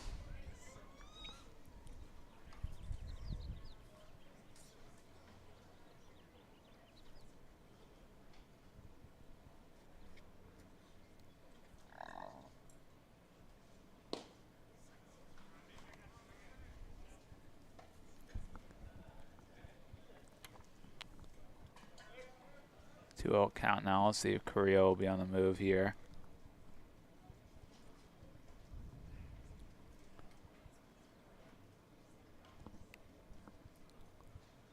Stay put as Schardt fouls that one back. Like to see Schardt swinging on that 2-0 pitch, just showing that he's still confident up there at the plate even though he's struggling. Usually when guys find themselves in a slump, they're trying to get on any way they can, and ahead 2-0, you usually see them take, but Schardt swinging away there on a pitch he likes, just fouled it back.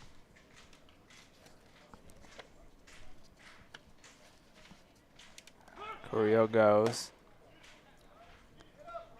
It's in there. Make that 3 times reaching base and 3 at-bats and 3 stolen bases for Austin Carrillo.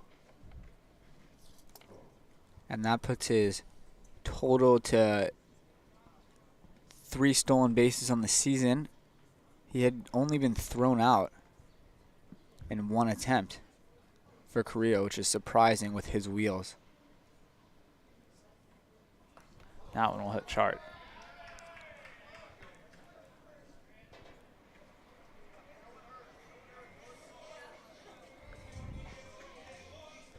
You heard one of the coaches for the Philippines yelling at Jorge Romero, nobody hurt because first base was open.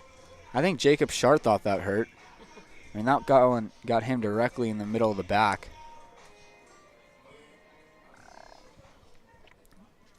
But the Oaks now have the tying run on first base.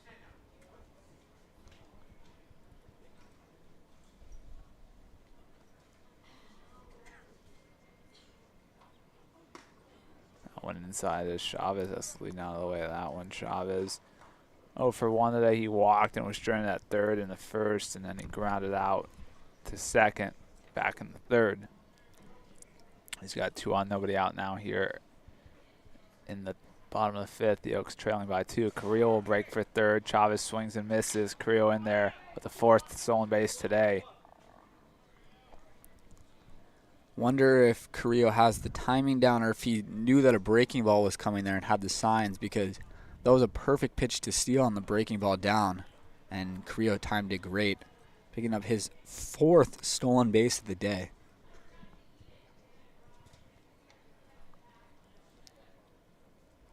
It was definitely not a called steal with Schardt staying put at first. That was all Carrillo right there. 1-1 now to Chavez. He'll dance out away that one. Back pick for Schardt. He'll get in there.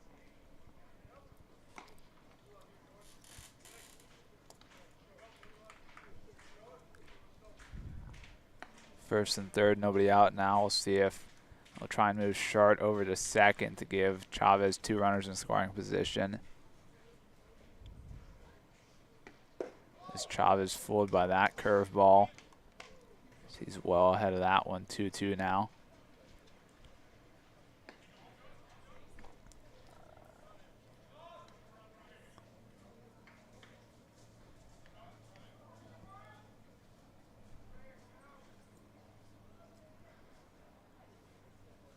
Schardt will go. Chavez rolls over that one. It'll be an RBI ground out for Chavez. It's a really productive at bat there from Josiah Chavez. Falling behind in the count to 2-2.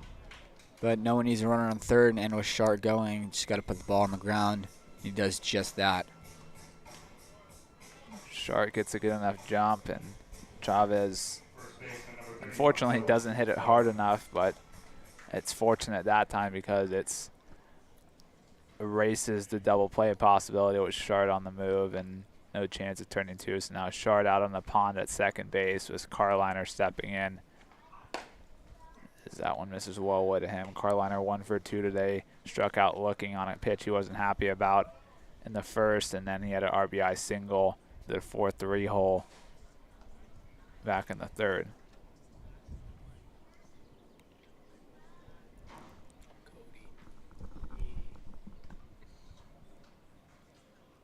Karliner will get hit. Somebody check on that baseball.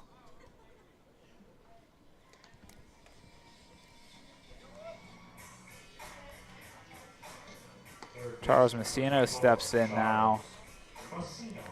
He's 0 for 1. He walked back in the first and was stranded at second, and he grounded out to end the third.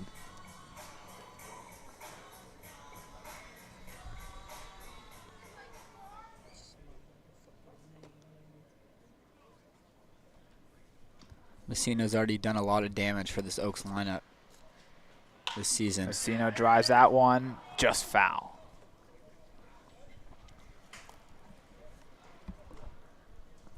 The Oaks have just been slowly chipping away at this Philippines team, putting up 1 in the first, 1 in the third, 1 in the fourth, and now 1 in the fifth. Let's see if this is the inning where they can finally get that crooked number.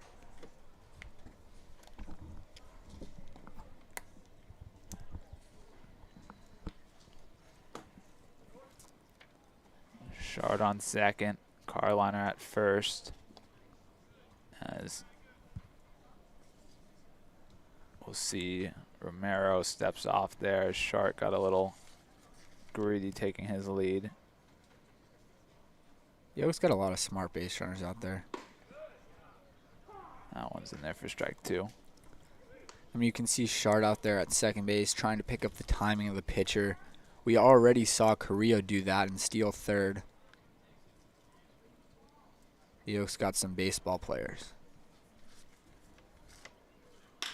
Masino shoots that up the middle. 6, 4, 3. Inning-ending double play. So the Oaks chip away again. 5-4 now the score. And we'll take you top 6.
Danny Vilos's night is done. After 3 2/3, a couple runs, 5 strikeouts, and a walk. Really nice job from Vilos, who obviously wasn't expecting to go in as early as the second inning with Donovan Waitman going out due to injury. And Masimo Vega is out there replacing Vilos as he spikes at the first pitch that he throws. For Vega, this will be his 4th outing of the summer. He gave up a couple runs in his first outing and 1 inning pitch, but since then, it's been back-to-back outings of 2 innings, no runs allowed. So Vega's trying to keep that going here. He falls behind 2-0 to Valoria.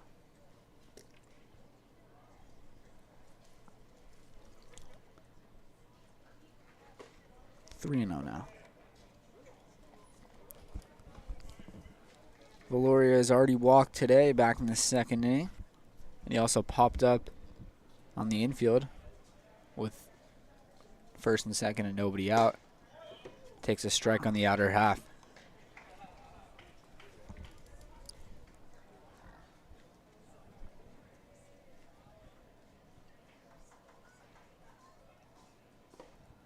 And that's a walk to Valoria to begin the 6th inning,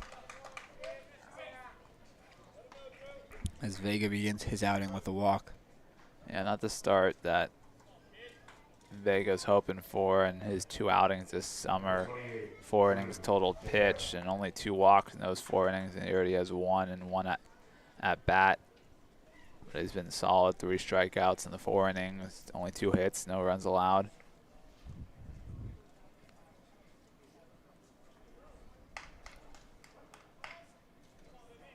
And that brings up Kai Caranto, the high schooler. There he goes on the first pitch. Throw down. Got him. Excellent snap tag there from Csulak to get Valoria. Great throw there from Whittle as well. Yeah, and it looked like Valoria was going to be in there, but it was a beautiful tag from the traditional catcher, Csulak, as he gets the job well done there as he helps his catching buddy David Whittle out behind the plate. I'm not sure if that pitch was called a ball or a strike, but it was a great throw there from Whittle, as that one's in there for a strike. As the first pitch was a strike, so the count is now 0-2.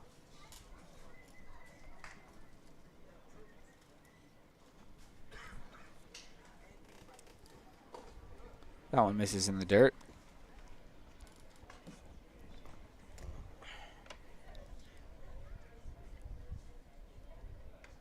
It's big there from Whittle to nab the leadoff base runner. Help out his pitcher Vega, as Caranto's able to just foul that one off. This actually Drew the Vera pinch hitting now.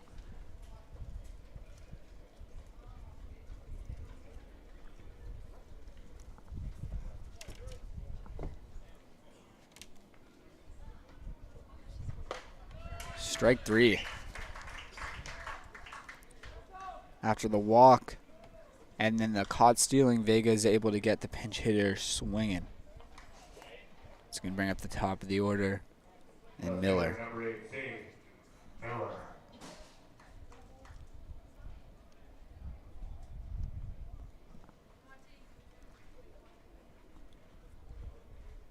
So that one's fouled back. Dade Miller off to a good start here, 2 for 3 with 3 total RBIs. This will be his first at bat since the first inning, where he won't have anybody on base. 39 games, 3.46 the average at Oxnard College.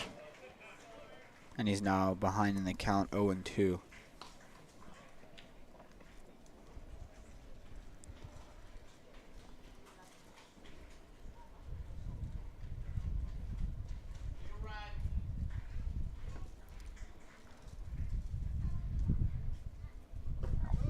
It's a good stop back there from Whittle. Good block. Good pitch from Vega. Try to get the chase, the 0-2 breaking ball. But Miller lays off.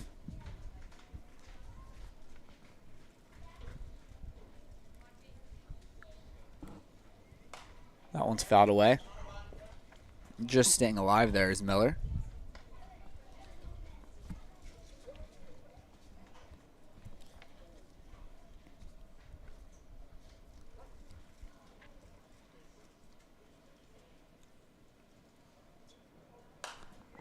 Fouled back again by Miller.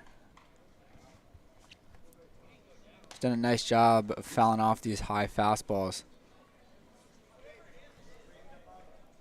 Potential strike 3 pitches. Vega's getting the chase that he wants, just not the whiff.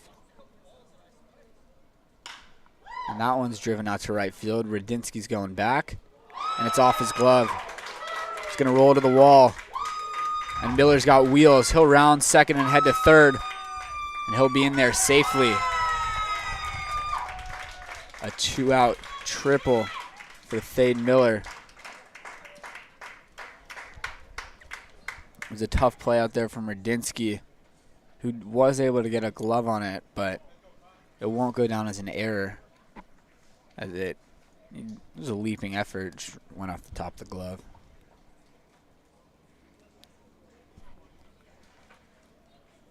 And that just makes that 3-pitch strikeout in the first inning of Miller that much more impressive, because we can see what this kid can do, as he's been stellar at the plate since the strikeout with 2 RBI singles and now a 2-out triple.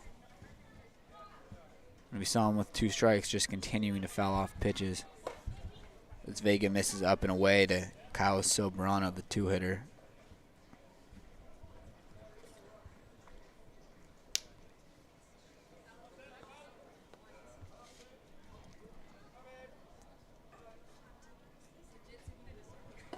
So that one's in the dirt. Whittle stops it.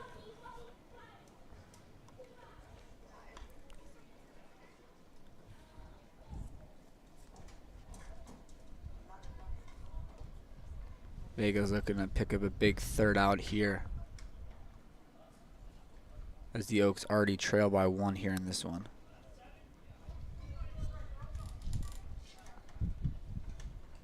Gets a swing and miss from Sobrano.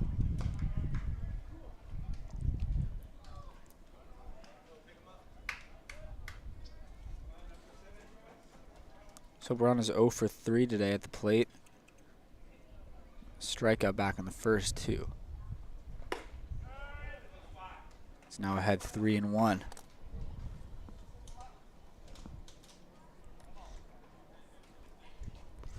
The third baseman, Kyle Barrelow's waiting on deck. The 3-1 from Vega misses outside for ball 4.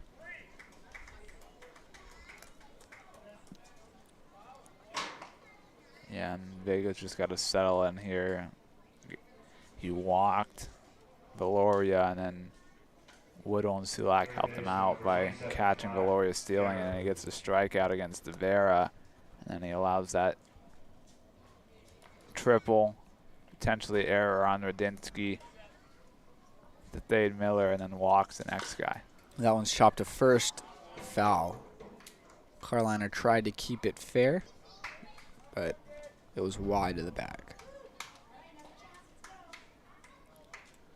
Barrelow's 0 for 3 today as well.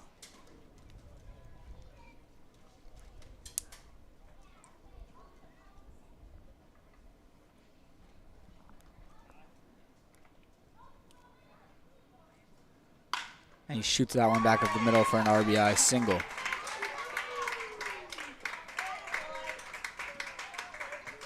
Nice piece of hitting there from Barrelow. The first one he rolls over, just goes fouled on the first base line, and he barrels that one back up the middle for an RBI base knock and gives Philippines National Team another 2-run lead today. Yeah, looked for a second there that Vega was going to get out of there with no damage after the leadoff walk. After Whittle threw the runner out stealing, got the strikeout. But since that strikeout of Caranto, it was the triple by Miller, a walk to Sobrano, and now the big RBI knock from Barrelou.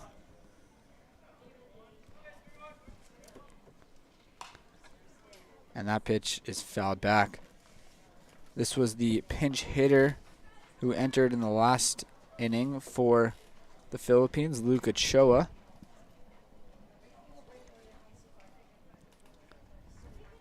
He struck out looking in his first plate appearance.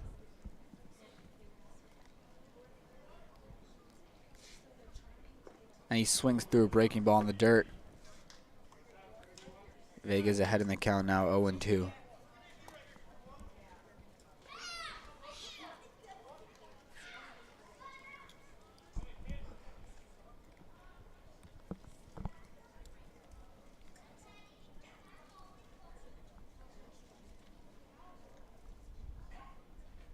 Swung on and missed.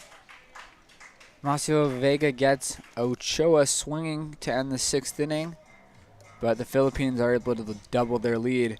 The Oaks trail by 2 as we head to the bottom half of the 6th inning.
David Whittle will lead things off here once again in the 6th inning as the Oaks trail in this one 6-4.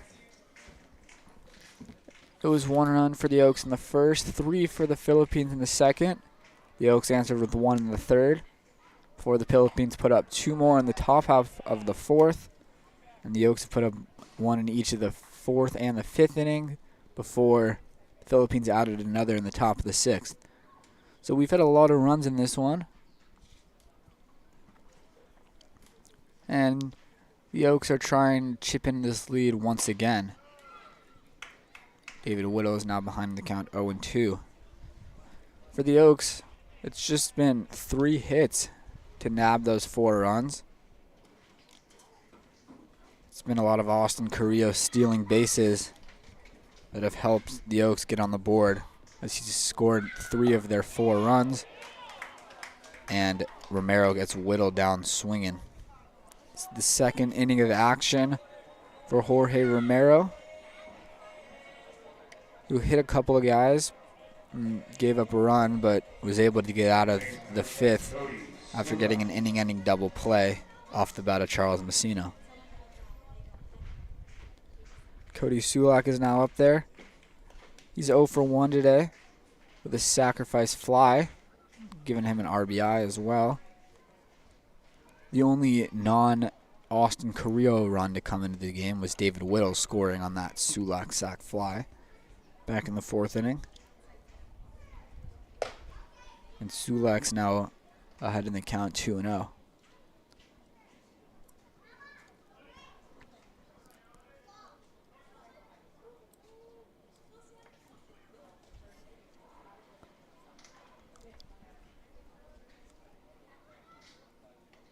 So that one misses inside.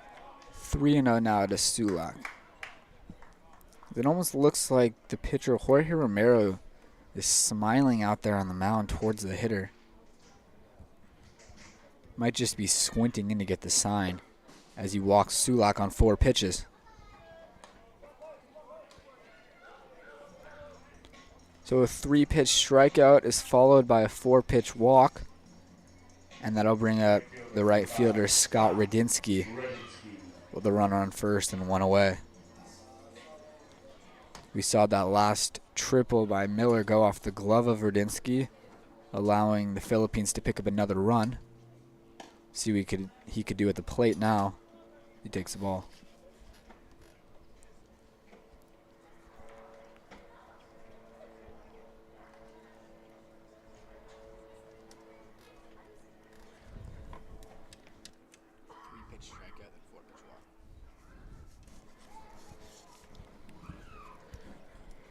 Radinsky walked back in the second inning, and then he grounded out to second base in the fourth. We've seen him struggle coming into today, but he had a really nice first at-bat where he walked on that 7 pitches. And then his ground out to second was a nice swing, but unfortunately it was just a 2-hopper right to the second baseman. Swings through that one. Counts even up at 1-1.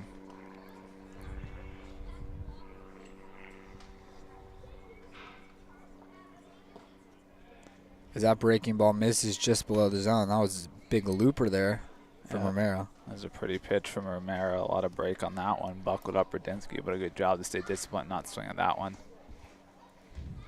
Surprised to see Romero not get the call either, but it might have been just below the knees.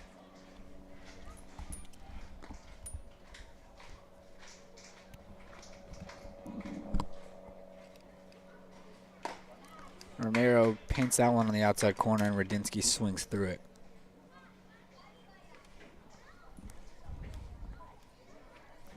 Two and two now to Scott Radinsky.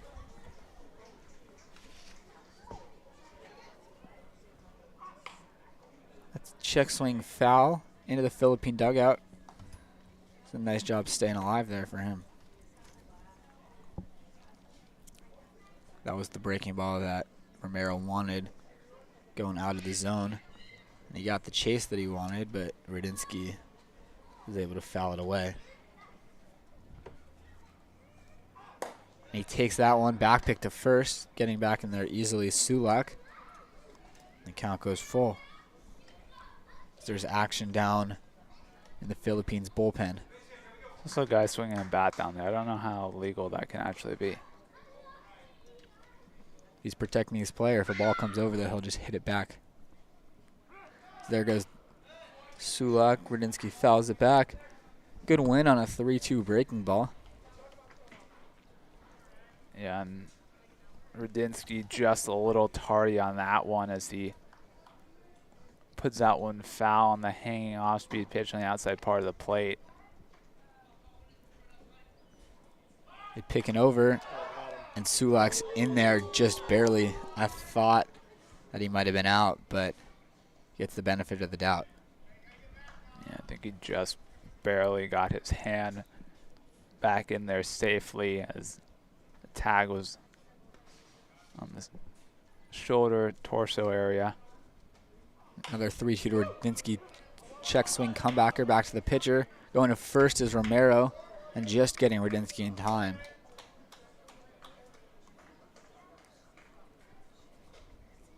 Once again, another quality at bat from Scott Radinsky, but once again, he's not rewarded. This time it was an 8-pitch ground out, bringing up Jack Brooks. Brooks was a strikeout victim his last time up, and he also hit it in that double play that we mentioned earlier, where he flew it into left center field, and he takes a ball up and in.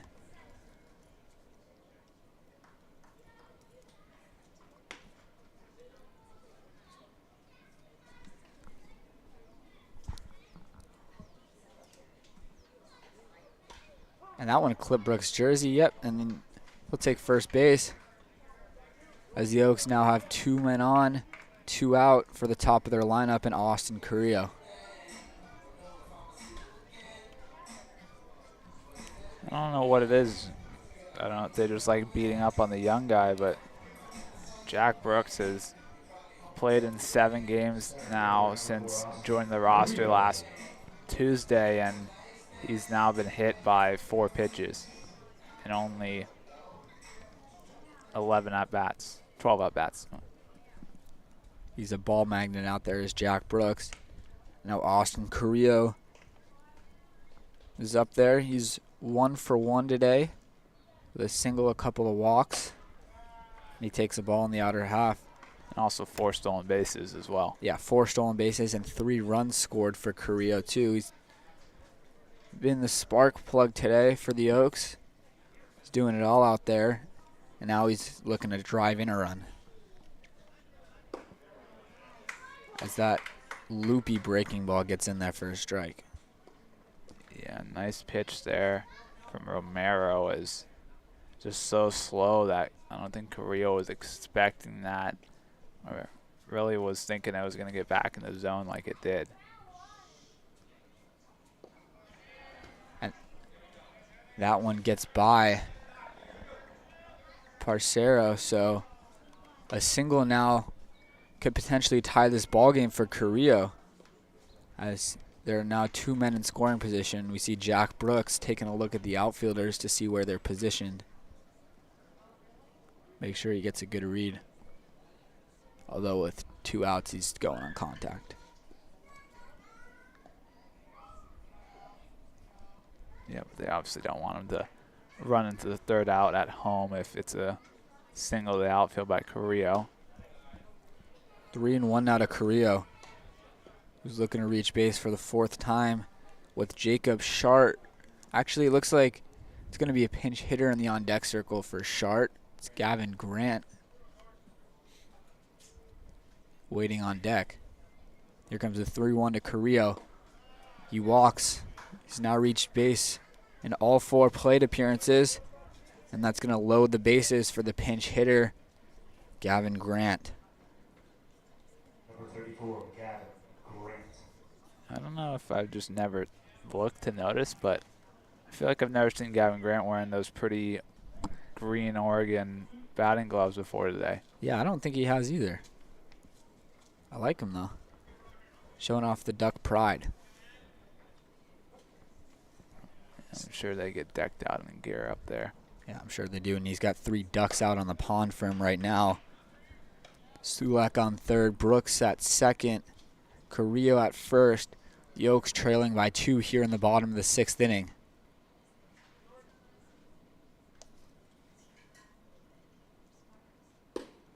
As that breaking ball's in there for a strike. Romero's done a good job of painting the corners with that curveball.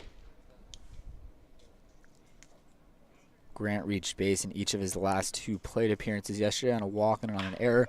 And he laces that one to left center field, and that's going to drop. That'll tie this ball game and score 2 as Gavin Grant comes through with a big 2-out RBI knock to tie this ball game.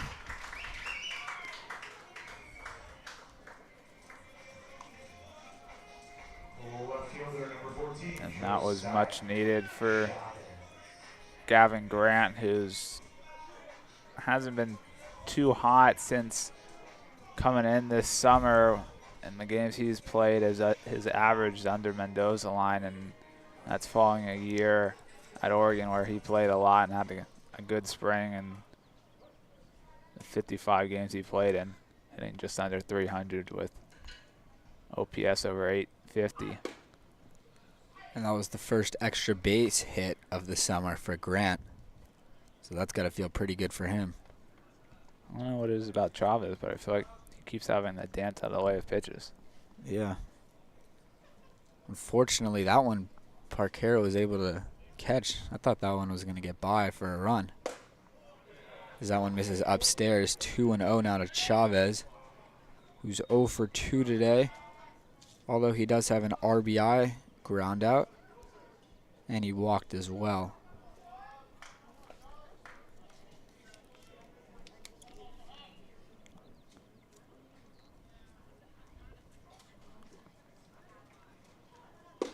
Chavez swings through that 2-0 breaking ball. 2-1 now the count.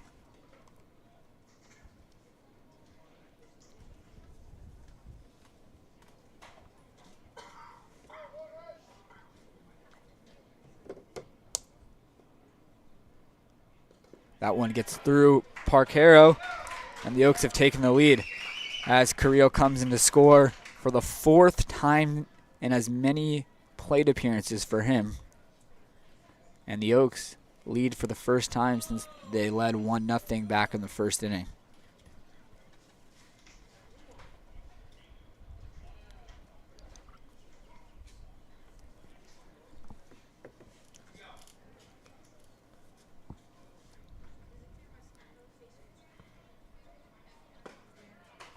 Chavez takes a strike on the inner half. He was ready to throw that bat back to the dugout for ball 4. So now the zone will expand.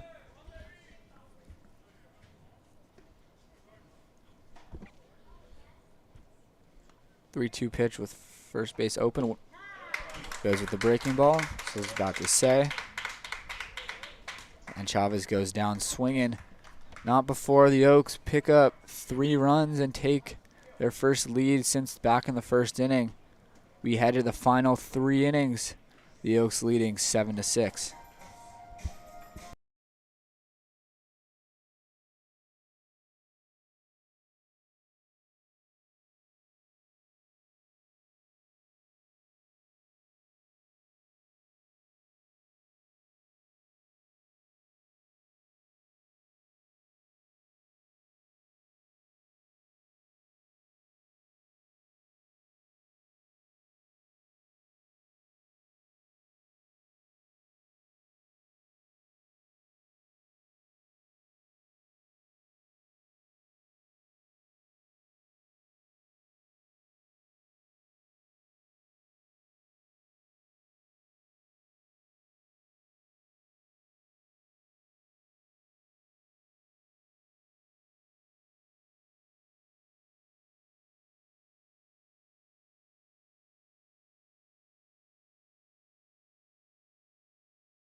Welcoming you back now, top 7, as it's Israel Manelik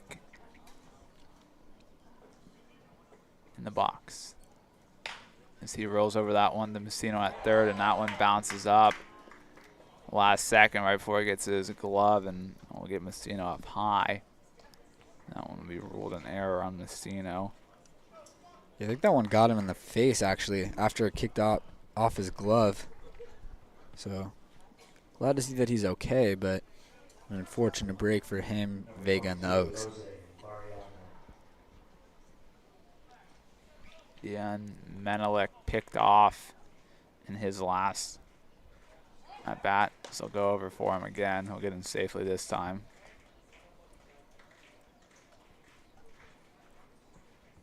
Yeah, you know Menelik's trying to get back as quick as possible there after already being picked off once in this game.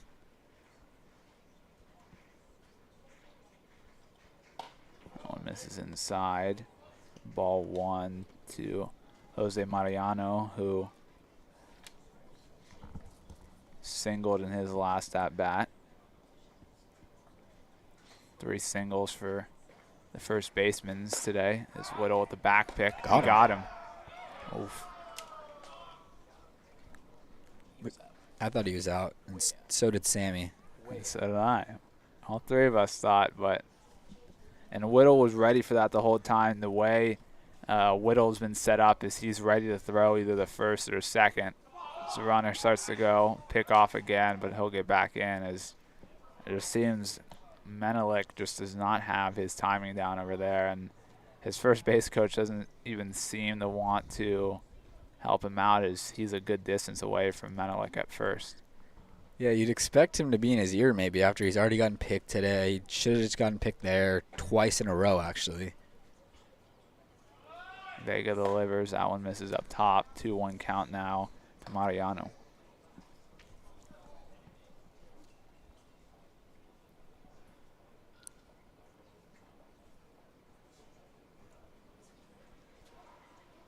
Runner goes. Whittle with the throw down. He's just in there. Well, yeah, you can understand now the aggressiveness of Menelik, as he's got wheels over there at first base. And that one still almost got him. That was a perfect throw there from Whittle, right on the money. And a really nice tag, too. But just not in time. Menelik has got speed over there. Whittle goes out to talk to Vega. 3-1 count now. The tying run on second now after the Oaks take the lead. The bottom of the sixth after putting up finally a multi-run inning as they put up a 3 spot.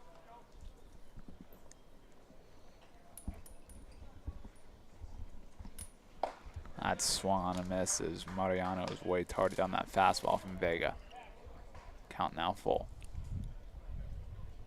Vega trying to retire Mariano for the first time today, as Mariano pinch hit in the 4th, and he's gotten a couple of knocks since. Runner goes. Maybe a strikeout swing for Mariano as Vega didn't see Menelik going as he got a jump before Vega broke for the plate, and Vega could have stepped off and gunned him down or at least gotten him into a pickle, but it's another now stolen base for Menelik, who stands on third as the tying run with only 1 out as AJ Parcero steps in now. Actually, it's going to be a pinch hitter. It's going to be What number? Pio Villarreal, who was actually the guy who was down in the bullpen taking hacks. Now it makes sense.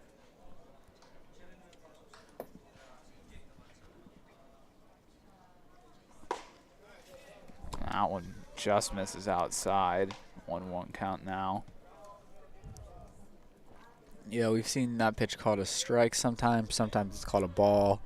Guess it depends on the mood of the umpire. Good spot, though. That one's ruled strike 2 regardless.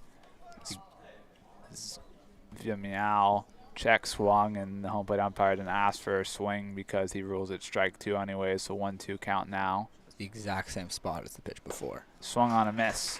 And he hits that spot again. That's just excellent consistency from Vega, just living in the exact same spot on that outside corner. So 2 outs now. Menelik stands on third. And for the 4th time today, Kula Deloria will step in now, and he's 0 for 1, walked, flew out to short, and walked, and then was caught stealing last inning.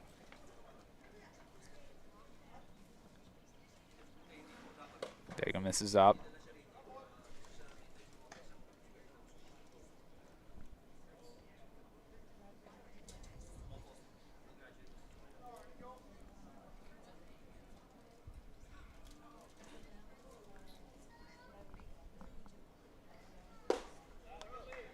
That one misses just down to Deloria. Obviously Vega trying to keep the lead for the Oaks, and he's being cautious with obviously a runner on third, but also first and second base unoccupied. As that one's fouled away as Deloria gets that one off the edge of his bat. 2-1 count now.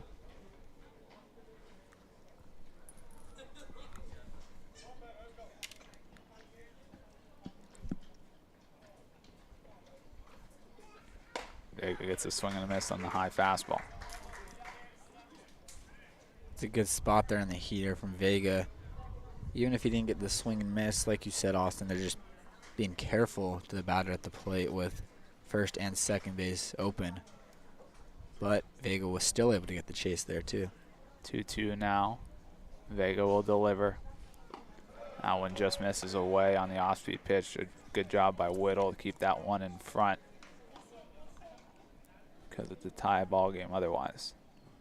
And I like that spot there from Vega on 2-2 with first base open. No need to throw a strike in that situation. Wouldn't be surprised. See him do it again here. That one's hit to right center field. Radinsky, Carillo collide. One of them made the catch. I'm still waiting to see who it is. I believe it was Radinsky. Someone made the catch regardless. So they get out of it, straining the runner at third. They keep the lead. We'll go bottom 7. It was Radinsky who made the catch. Due up bottom 7 for your Oaks. Heart of the order, Karliner, Masino, Whittle.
Noah Karliner. Welcome you back now, bottom 7. Noah Karliner steps in now.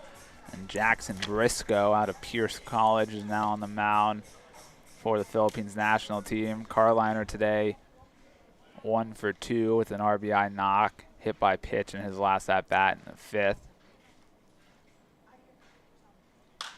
He'll drive that one a mile high out to shallow center. Settling under it is the shortstop, Soberano, for out number 1. Yeah, and the pitcher Jackson Briscoe for the Philippines started 11 games at Pierce College this year, where he went 2-9. He did throw 3 complete games and threw a fair amount of innings, 87 2/3 and 15 appearances. So he got the innings they needed, just not the results, with an ERA over 5. That one misses upstairs for ball 1 to Charles Masino, who steps in for his 3rd at-bat of the day, and he's looking to try and get a hit. He walked in his first at-bat, grounded out in the 3rd, and an inning double play in the 5th. That one misses up. Yeah, Masino 0 for 3 at the 0 for 2 at the plate with the walk, and he also just made the error in the top half of the 7th inning at third base. There's a tough hop, and it's not his natural position. That one's in there for strike 1. Masino just finished up another year at Pepperdine. A few 30 minutes about away. 45 games played, 39 starts. So backdoor slider gets in there for strike 2. 313 the average, with OPS just north of 750. 2-2 the count now. Masino, another guy on this team that's very versatile. We've seen him start in left, and we've also seen him start at third. So that fastball misses away, count runs full.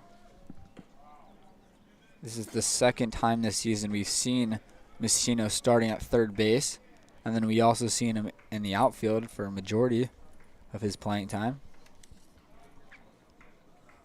3-2 delivery to Masino. He'll foul that one back.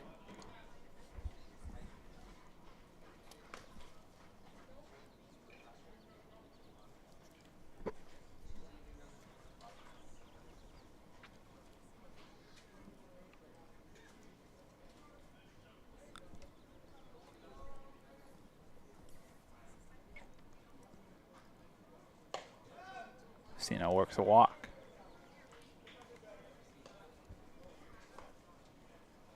It's a really good at-bat there from Masino. And he took that last changeup away. He's done a really nice job on these pitches. And we're going to see a pinch runner from Masino, Zach Duday.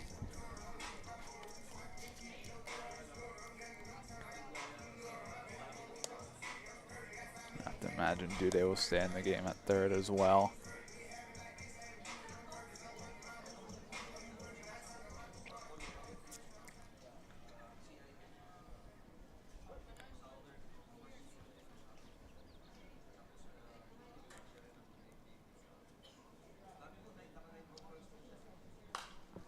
As Whittle fouls that one back. Whittle 1 for 3 today.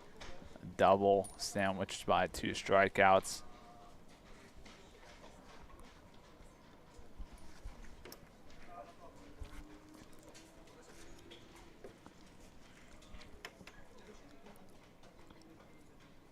Whittle's also hosed a guy at second today from behind the plate. And we did see him come around to score on his double back in the 4th inning.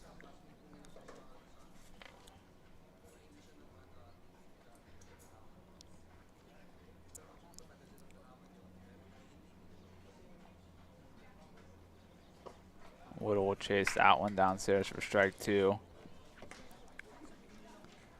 The pinch runner Duday has yet to steal any bases this summer. He's attempted to steal once and was thrown out.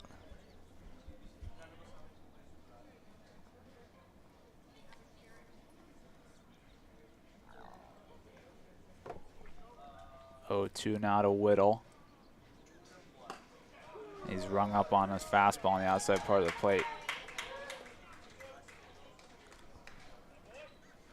Yeah, that was a good spot there, although I did think that it was a few inches off the plate.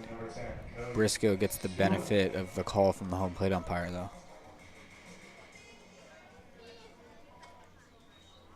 I was waiting to see if Dude would go there, as only one other teammate at Regis this past year was double digits in stolen bases besides him, and that was his teammate Colton Chase, who still had 24 bags on 26 attempts, which was double of what Dude did, 12 of 14.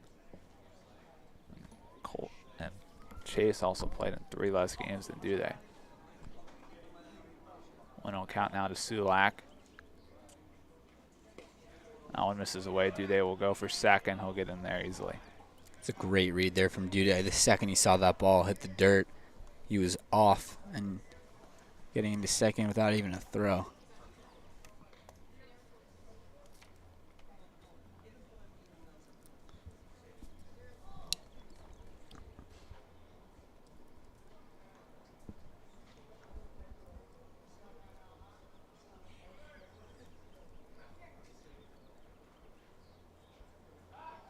Pick off the Dude, almost launched in the center field. A nice play by Thade Miller to jump and squeeze that one.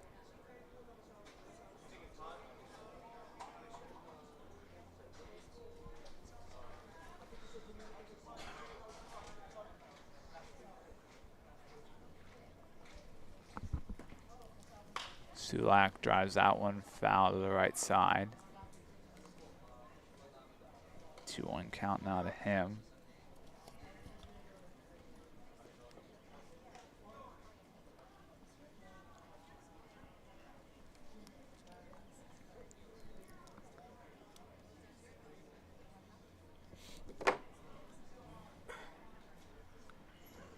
Two-one delivered to Csulak. He drives that one out to right field and settling under it out there for out number 3 is Valoria. Will take you top 8.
It's going to be a pinch hitter here leading things off as he grounds it to shortstop. Routine play there for Jack Brooks, who throws across to get DeVera for the first out. And now Brooks is getting clowned by his teammates for dropping the ball on the throw around. Quick one pitch out, though, to begin the 8th inning as the top of the lineup, and Thade Miller comes up for the Philippines. For Miller, it's been a really productive day at the plate. 3 for 4 with a triple and 3 RBIs, as well as a run scored. You said that was DeVera who just grounded out there. I looked down for a second. Yeah, it was Drew DeVera, the new DeVera, the other DeVera. That was actually his second at bat. He was a pinch hitter back in the 6th. He struck out.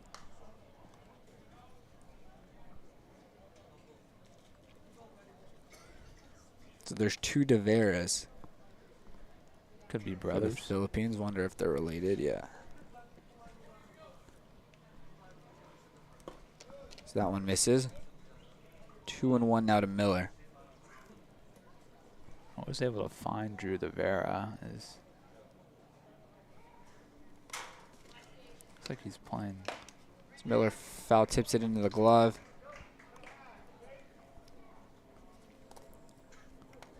It's 2-2 now. All I could find about Drew DeVera is Ottawa Spirit, which I don't know. It's grounded over to It's a first. college. Vega's late to get over there. Karliner tries to take it himself. Vega, actually, the runner's called safe, but I thought Vega put the tag on him. He didn't step on first. I thought he tagged Miller, but that's going to go down as an infield single just because Vega couldn't get over there in time. Yeah, it was a nice play by Karliner, but he wasn't going to be able to beat Miller to the bag. But it did look like Vega may have gotten the tag there, but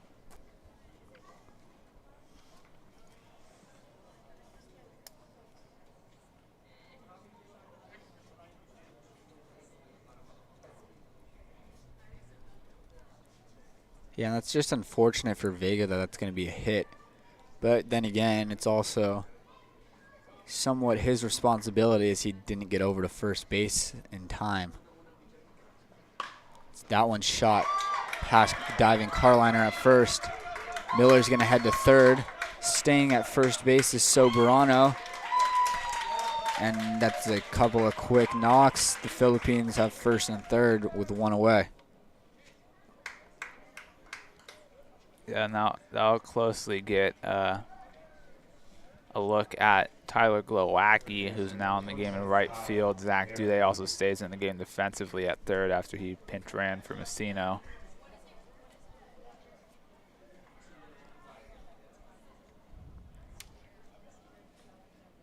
Now Kyle Barrelou's up with first and third and 1 away. Tying run just 90 feet away.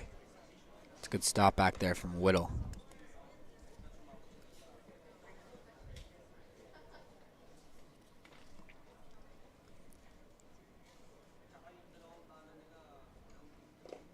And that one gets through Whittle. That'll score a run. This ball game is tied.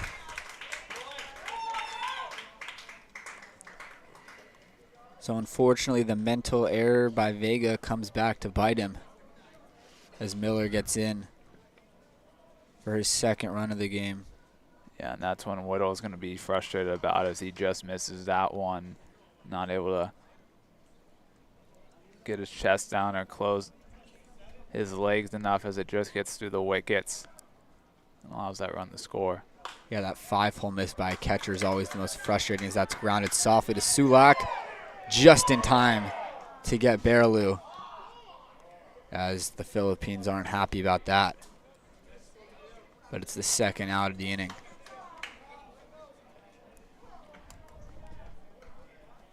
It was close over there at first base. We've seen a few calls butchered over there today. Not sure about that one.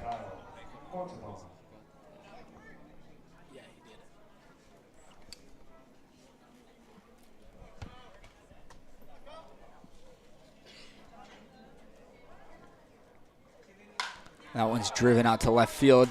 Chavez goes back. It's over his head. That'll be a RBI double to take the lead by the pinch hitter that we didn't even have time to introduce, Kyle Montalban. Center fielder, number 15, Israel. Ganus.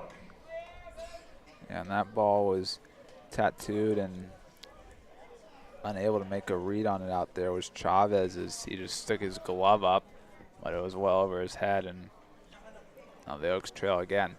Yeah, the ball was just hit too hard for Chavez to even have a chance on that one. It was crushed over his head. The first pitch breaking ball's fouled back to Pete. This looks like it's Menelik at the plate.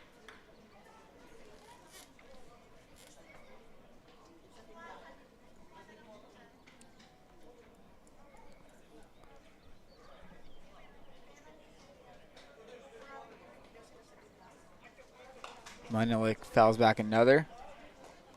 0-2 now. As the Oaks looks like they're sending 2 guys down to the bullpen to get loose.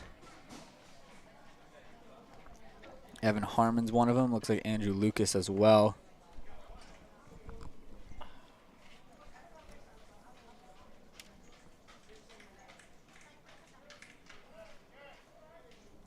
Here's the 0-2. That's shot it to right field. It'll drop for a hit. They're going to send the runner and he'll hold. And he's hosed at the plate. Glowacki with another outfield assist as Montalban ran through the stop sign there at third base. Glowacki with a perfect strike into home.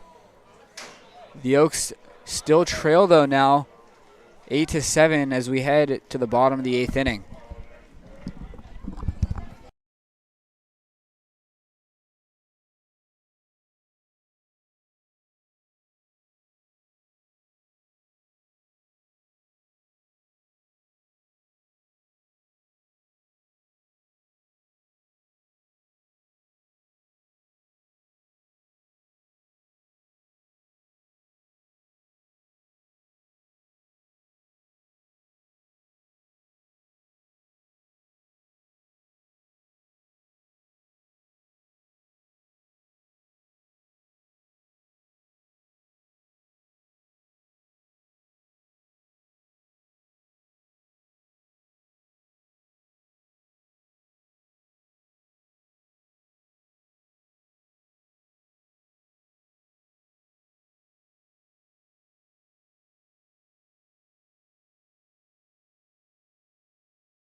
After hosing the guy to end the top half of the 8th inning, Tyler Glowacki lead things off here in the bottom half for his first plate appearance of the day. He's already contributed greatly in right field with that assist, as that first pitch apparently catches the outside corner. The scoreboard put it up as a ball because presumably it should have been called a ball, but it'll be a strike to Glowacki.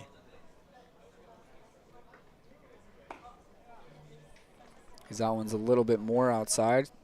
This time it'll be called a ball. 1-1 now the count. Yeah, and I wasn't surprised on Glowacki gunning that guy at home. I was just like waiting for it to happen, not even surprised at all. Yeah, I didn't think they were going to send. Well, they didn't send him. I didn't think he was going to go, and he ran through his stop sign. Glowacki chases in the dirt. Glowacki's still trying to get the bat going with the glove this summer. He only has 1 hit so far in CCL play.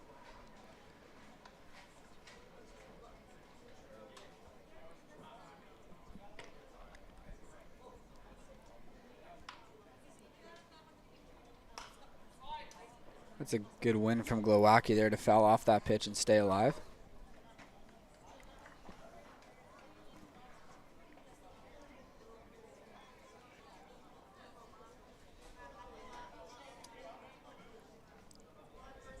One and two, the count still. It's 2-2 as that one misses upstairs. Jackson Briscoe's out there for his second inning of work.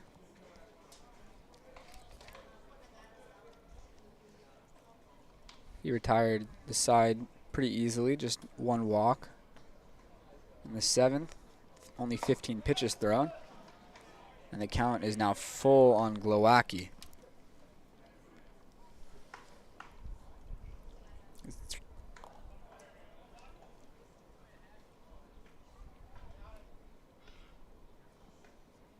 Here's the payoff pitch.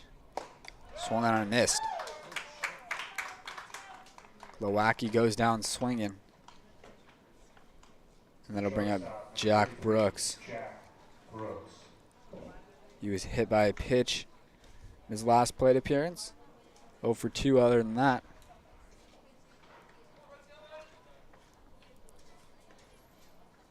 And once again, we've had a lead change in this one, so now the Oaks trail 8-7 here,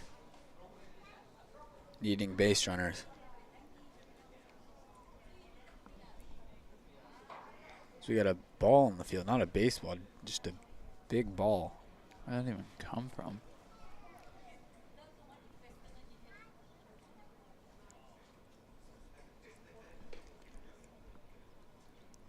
As Brooks shows bunt. Unfortunately, it's not far enough along the third baseline. Easy play there for Briscoe. And it's 2 away now here in the 8th. Yeah, and Briscoe made that play look easy, but it wasn't. As he got a perfect read off the mound, called off his catcher, and just fielded and fired it to his first baseman. And at first, somebody yelled bunt, and I thought someone yelled balk at first. And I was like, all right, but it's an unsuccessful bunt. Single attempt for Jack Brooks. Which brings up Austin Carrillo, who's been up to the plate 4 times today. He's reached base all 4 tries, just 1 for 1 on the day with 3 walks, 4 runs scored, 4 stolen bases. That's a late strike call at the knees.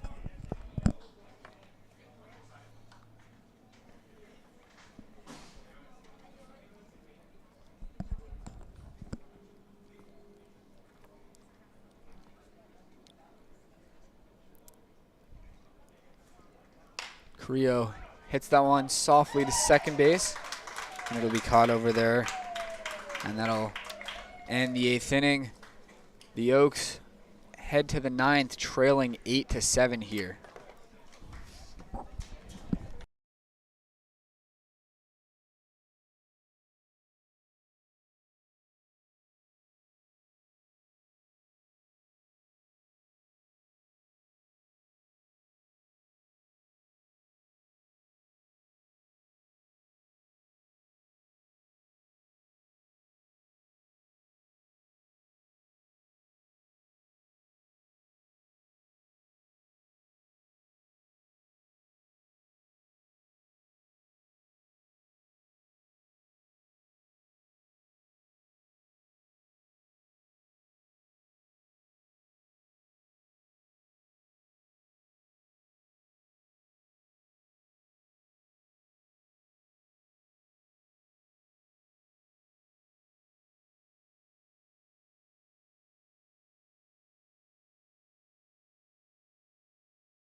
Welcome you back now, top 9, as we'll update you on the changes made. Andrew Lucas now in the ball game on the mound for your Oaks. Brendan Durfee will enter the game behind home plate, and then coming in at second base is Brett Swearingen.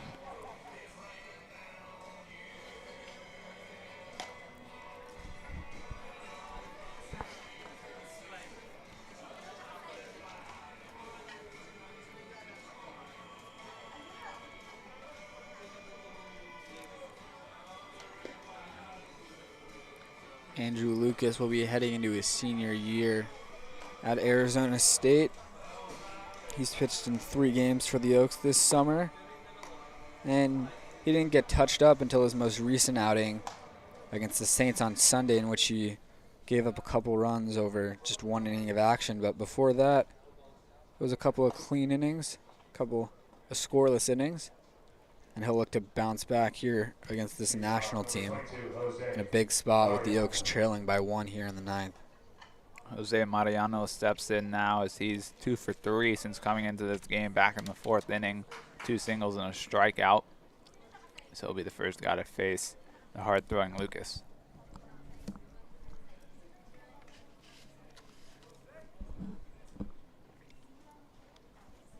Yeah, you mentioned he's hard throwing. Lucas is probably throwing the hardest of anybody on this Oaks roster, touching 96 earlier in the week. So that one's first pitch rolled back to Lucas, and he'll just run it over and flip to the Karliner at first. And I'm sure Mariano's hands are barking at him the whole way down the line. Yeah, you already see him shaking him as Lucas's hard fastball gets in on the hands, and he just fists it back to the mound for a comebacker. I'll give a shout out to Jack Brooks, too, as he was able to successfully throw it around the horn there as Karliner threw him a strike and made sure Brooks was, I got two hands on the glove there and flipped it around, and now Lucas delivers a heater for strike number 1 to another pinch hitter. It's going to be, I believe, Jakob Francera? Francera. I think that's an N. Could be Francera. It looks like Francera. Look it up.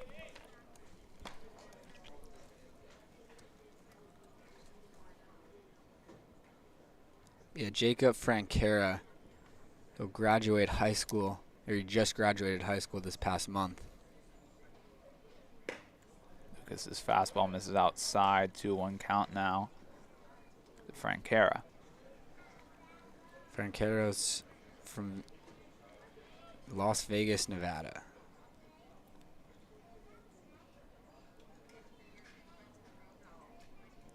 Two-one delivery. That heater ruled strike 2 despite Francera holding up on the check swing. It would be ruled strike 2 regardless.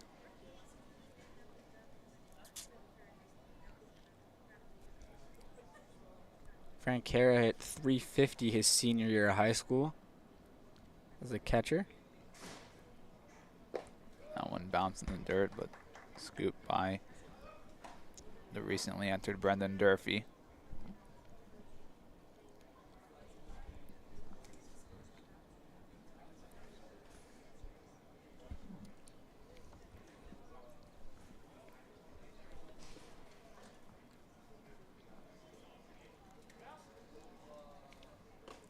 That one bounces in the dirt, but kept close by Durfee, but it's ball 4 to Francera as he works a walk. And with the Oaks trailing by 1, with Grant, Chavez, Karliner due up to start, we'll see if those will be the 3 guys who hit. I just saw AJ Salgado with a bat walking out of the dugout. So we'll see if he pinch hits here in the bottom of the 9th.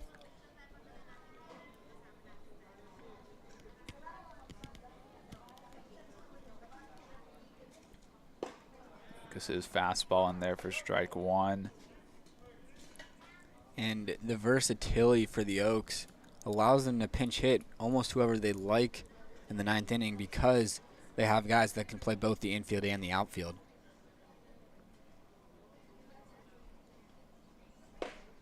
Valoria looks at 2 strikes on the heater. Valoria now 5 hits in this game, walked, popped out the short, walked, flew out to right on that weird collision between Radinsky and Carillo back in the 7th. So he'll rip that one foul into his own dugout.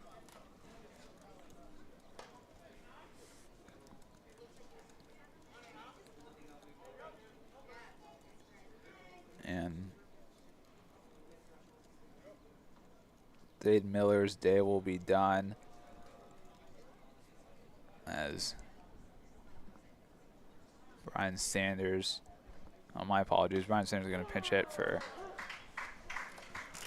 the Vera as going down on strikes there. Looking is Valoria. Sanders will pinch it now here. There's one batter ahead for the Vera. Yeah, they're making a lot of changes today. Brian Sanders is from Long Beach City College. This past year, he hit a little bit over 300 in 38 games played. An OPS at almost exactly 900. So some production out of the bat of Brian Sanders.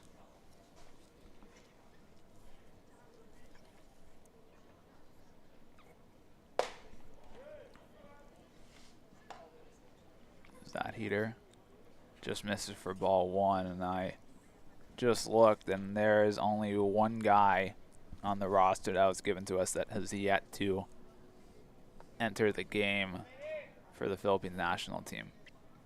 Yeah, poor Tim. That fastball just misses down, 2-0 count now. It's Tim Campomisi, who is the only one yet to enter the game. He's actually in the hole now, so he'll be coming in if his turn in the order comes up, and maybe he'll come in defensively for Soberano, who he'll be pinch hitting for if his place in the order comes up. As He went. Yeah. I'm not even sure why the home plate umpire had to check with the first base umpire there on the swing, as Sanders clearly fully swung there. It wasn't a good swing, but it was a swing. It was a sword.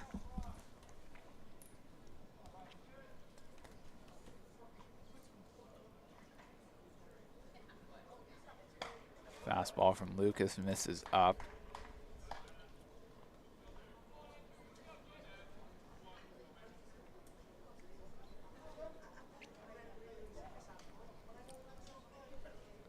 This will be the 15th pitch of the inning coming from Lucas.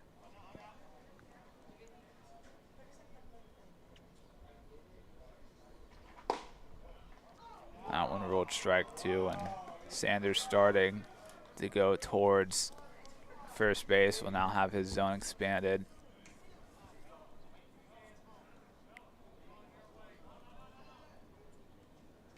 And Lucas had a solid start to the summer before having a little bit of a rough outing where he gave up 2 runs on Sunday to the Saints in his 1-inning pitch and a loss. That one fouled away. Before that, he went an inning where he went no hits allowed, 1 strikeout, 1 walk against the Foresters, and the Oaks win against the Foresters back on June 14th. And the 1 walk he had was the only 4 balls he threw at the inning. And against the Foresters on June 10th, where the Oaks lost 10-2, he allowed 2 hits but struck out the side. And he'll walk Sanders, which will bring Dade Miller up to the plate now for his 6th at-bat of the day, where he's looking for his 5th base knock and 6 at-bats. And I wonder how Coach Dave Solis is feeling right now, with probably a little bittersweet because Dade Miller, one of his high school products, obviously Coach Solis calling it a career high school coaching after 25 years at Rio Mesa. One of his guys, 4 for 5 so far today with 3 RBIs. I'll roll that one foul. Yeah, I'm sure Solis will joke with him after the game. Win or lose, you know, just talk to him and be like, oh, you guys wouldn't have won if it wasn't for my player. So Solis kind of contributing to the other team.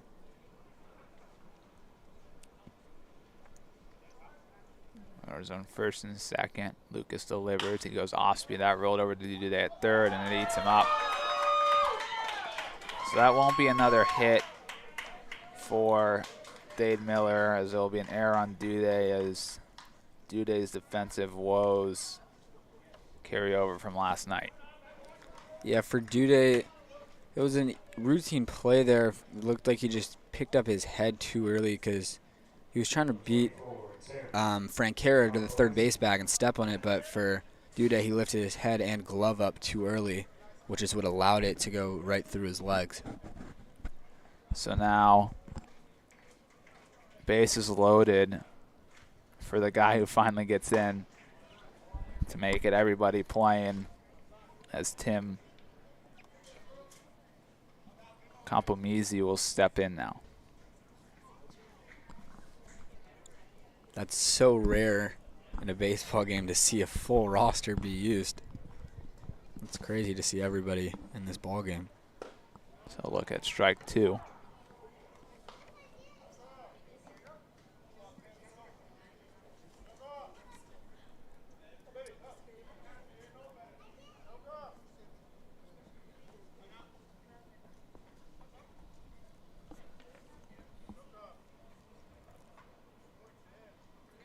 Lucas delivers. He gets a swing and a miss and gets out of it. It works in and out of trouble. The Oaks chasing 1, entering the bottom of the 9th.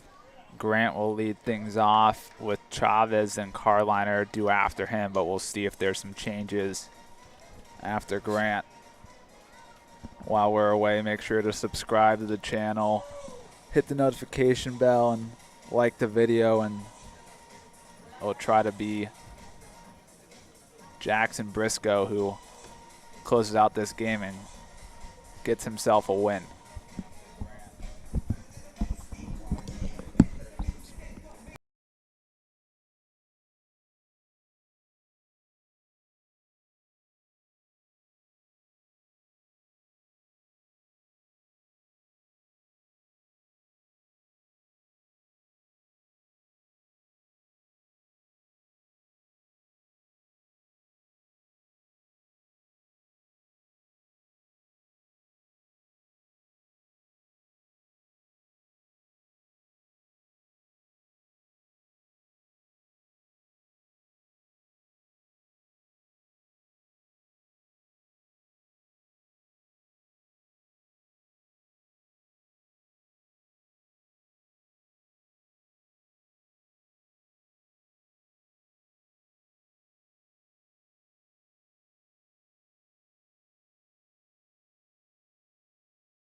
So Gavin Grant steps into the box now with the Oaks hoping to try and create some magic. Zach Crandall is going to pinch hit for Josiah Chavez, due up next. As Grant takes ball 1 inside. Grant, 2 RBI double in his 1 plate appearance so far after coming in for Schardt in the 6th as a pinch hitter. So hit that one out to right field. Settling under it out there is the right fielder, Carillo RF. And it is going to be Zach Crandall who steps in, and AJ Salgado is going to pinch hit for Noah Karliner, who would be due up next.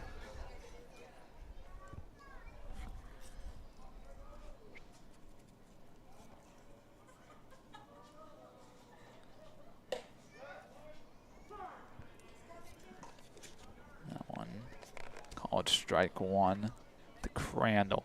Crandall looking to get his bat going. This would be a good time to do so. Yeah, we saw him double yesterday in Orange County. That one's bounced away for ball 1. 1-1 count to him now. But yeah, other than yesterday's double, which we saw a beautiful swing from Crandall, he's been struggling this season, hitting below the Mendoza line.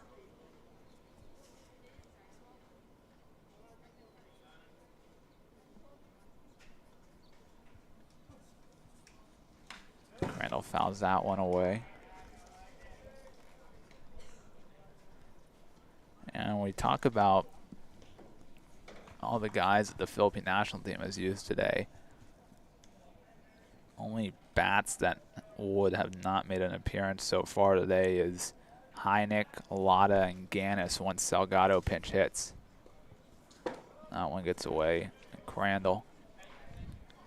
And we have to imagine Ganus not available today since he was scratched from the lineup at the last minute. And we know my apologies, we know Lada has been struggling with the hamstring issue.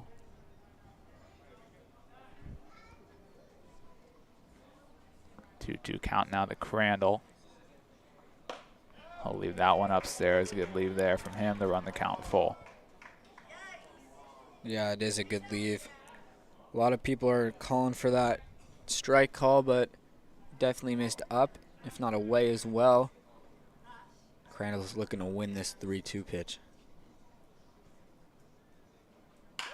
I'll roll over that one. What a play over there. Nice pick by the third baseman. I believe that's still Kyle Barrelou. It is, and what a beautiful play from him there to take away a base knock from Zach Crandall. So now AJ Salgado stands in as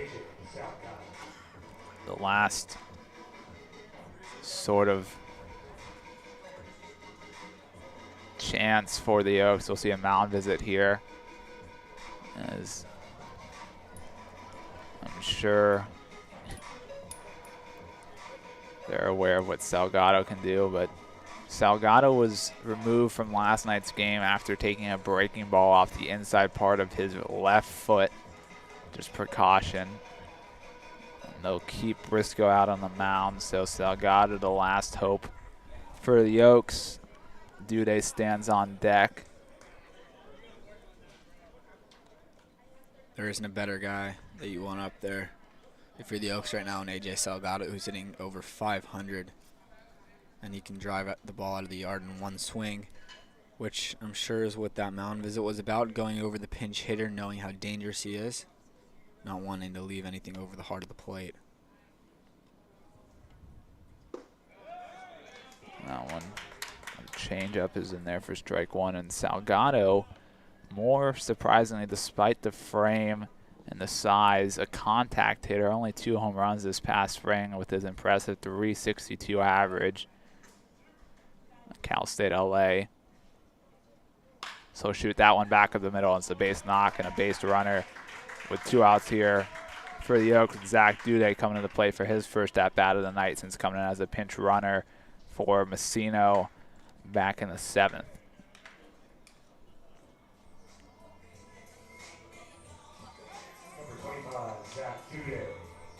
It looks like Jackson Lapiner is going to run for Salgado here.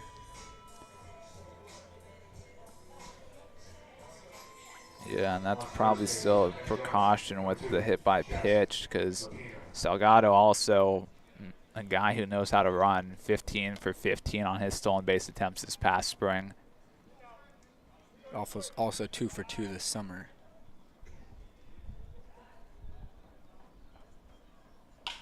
Duday drives that one out to left field. That's going to drop. Oh, no, it's not. What a play out there. I think that was actually Brian Sanders who made that play. It looked like it was the 13 that flashed the leather out there, and what a way to end the ball game, as that one is absolutely robbed from the Oaks, who fall again. 8-7. The Oaks slide to their 4th straight loss. They'll get a day off tomorrow. As we mentioned yesterday, the original game against the VC Pirates canceled, so that will push the next game for the Oaks to Friday, in which they'll still be here at home, as they'll have a little bit of a home stand, and they'll be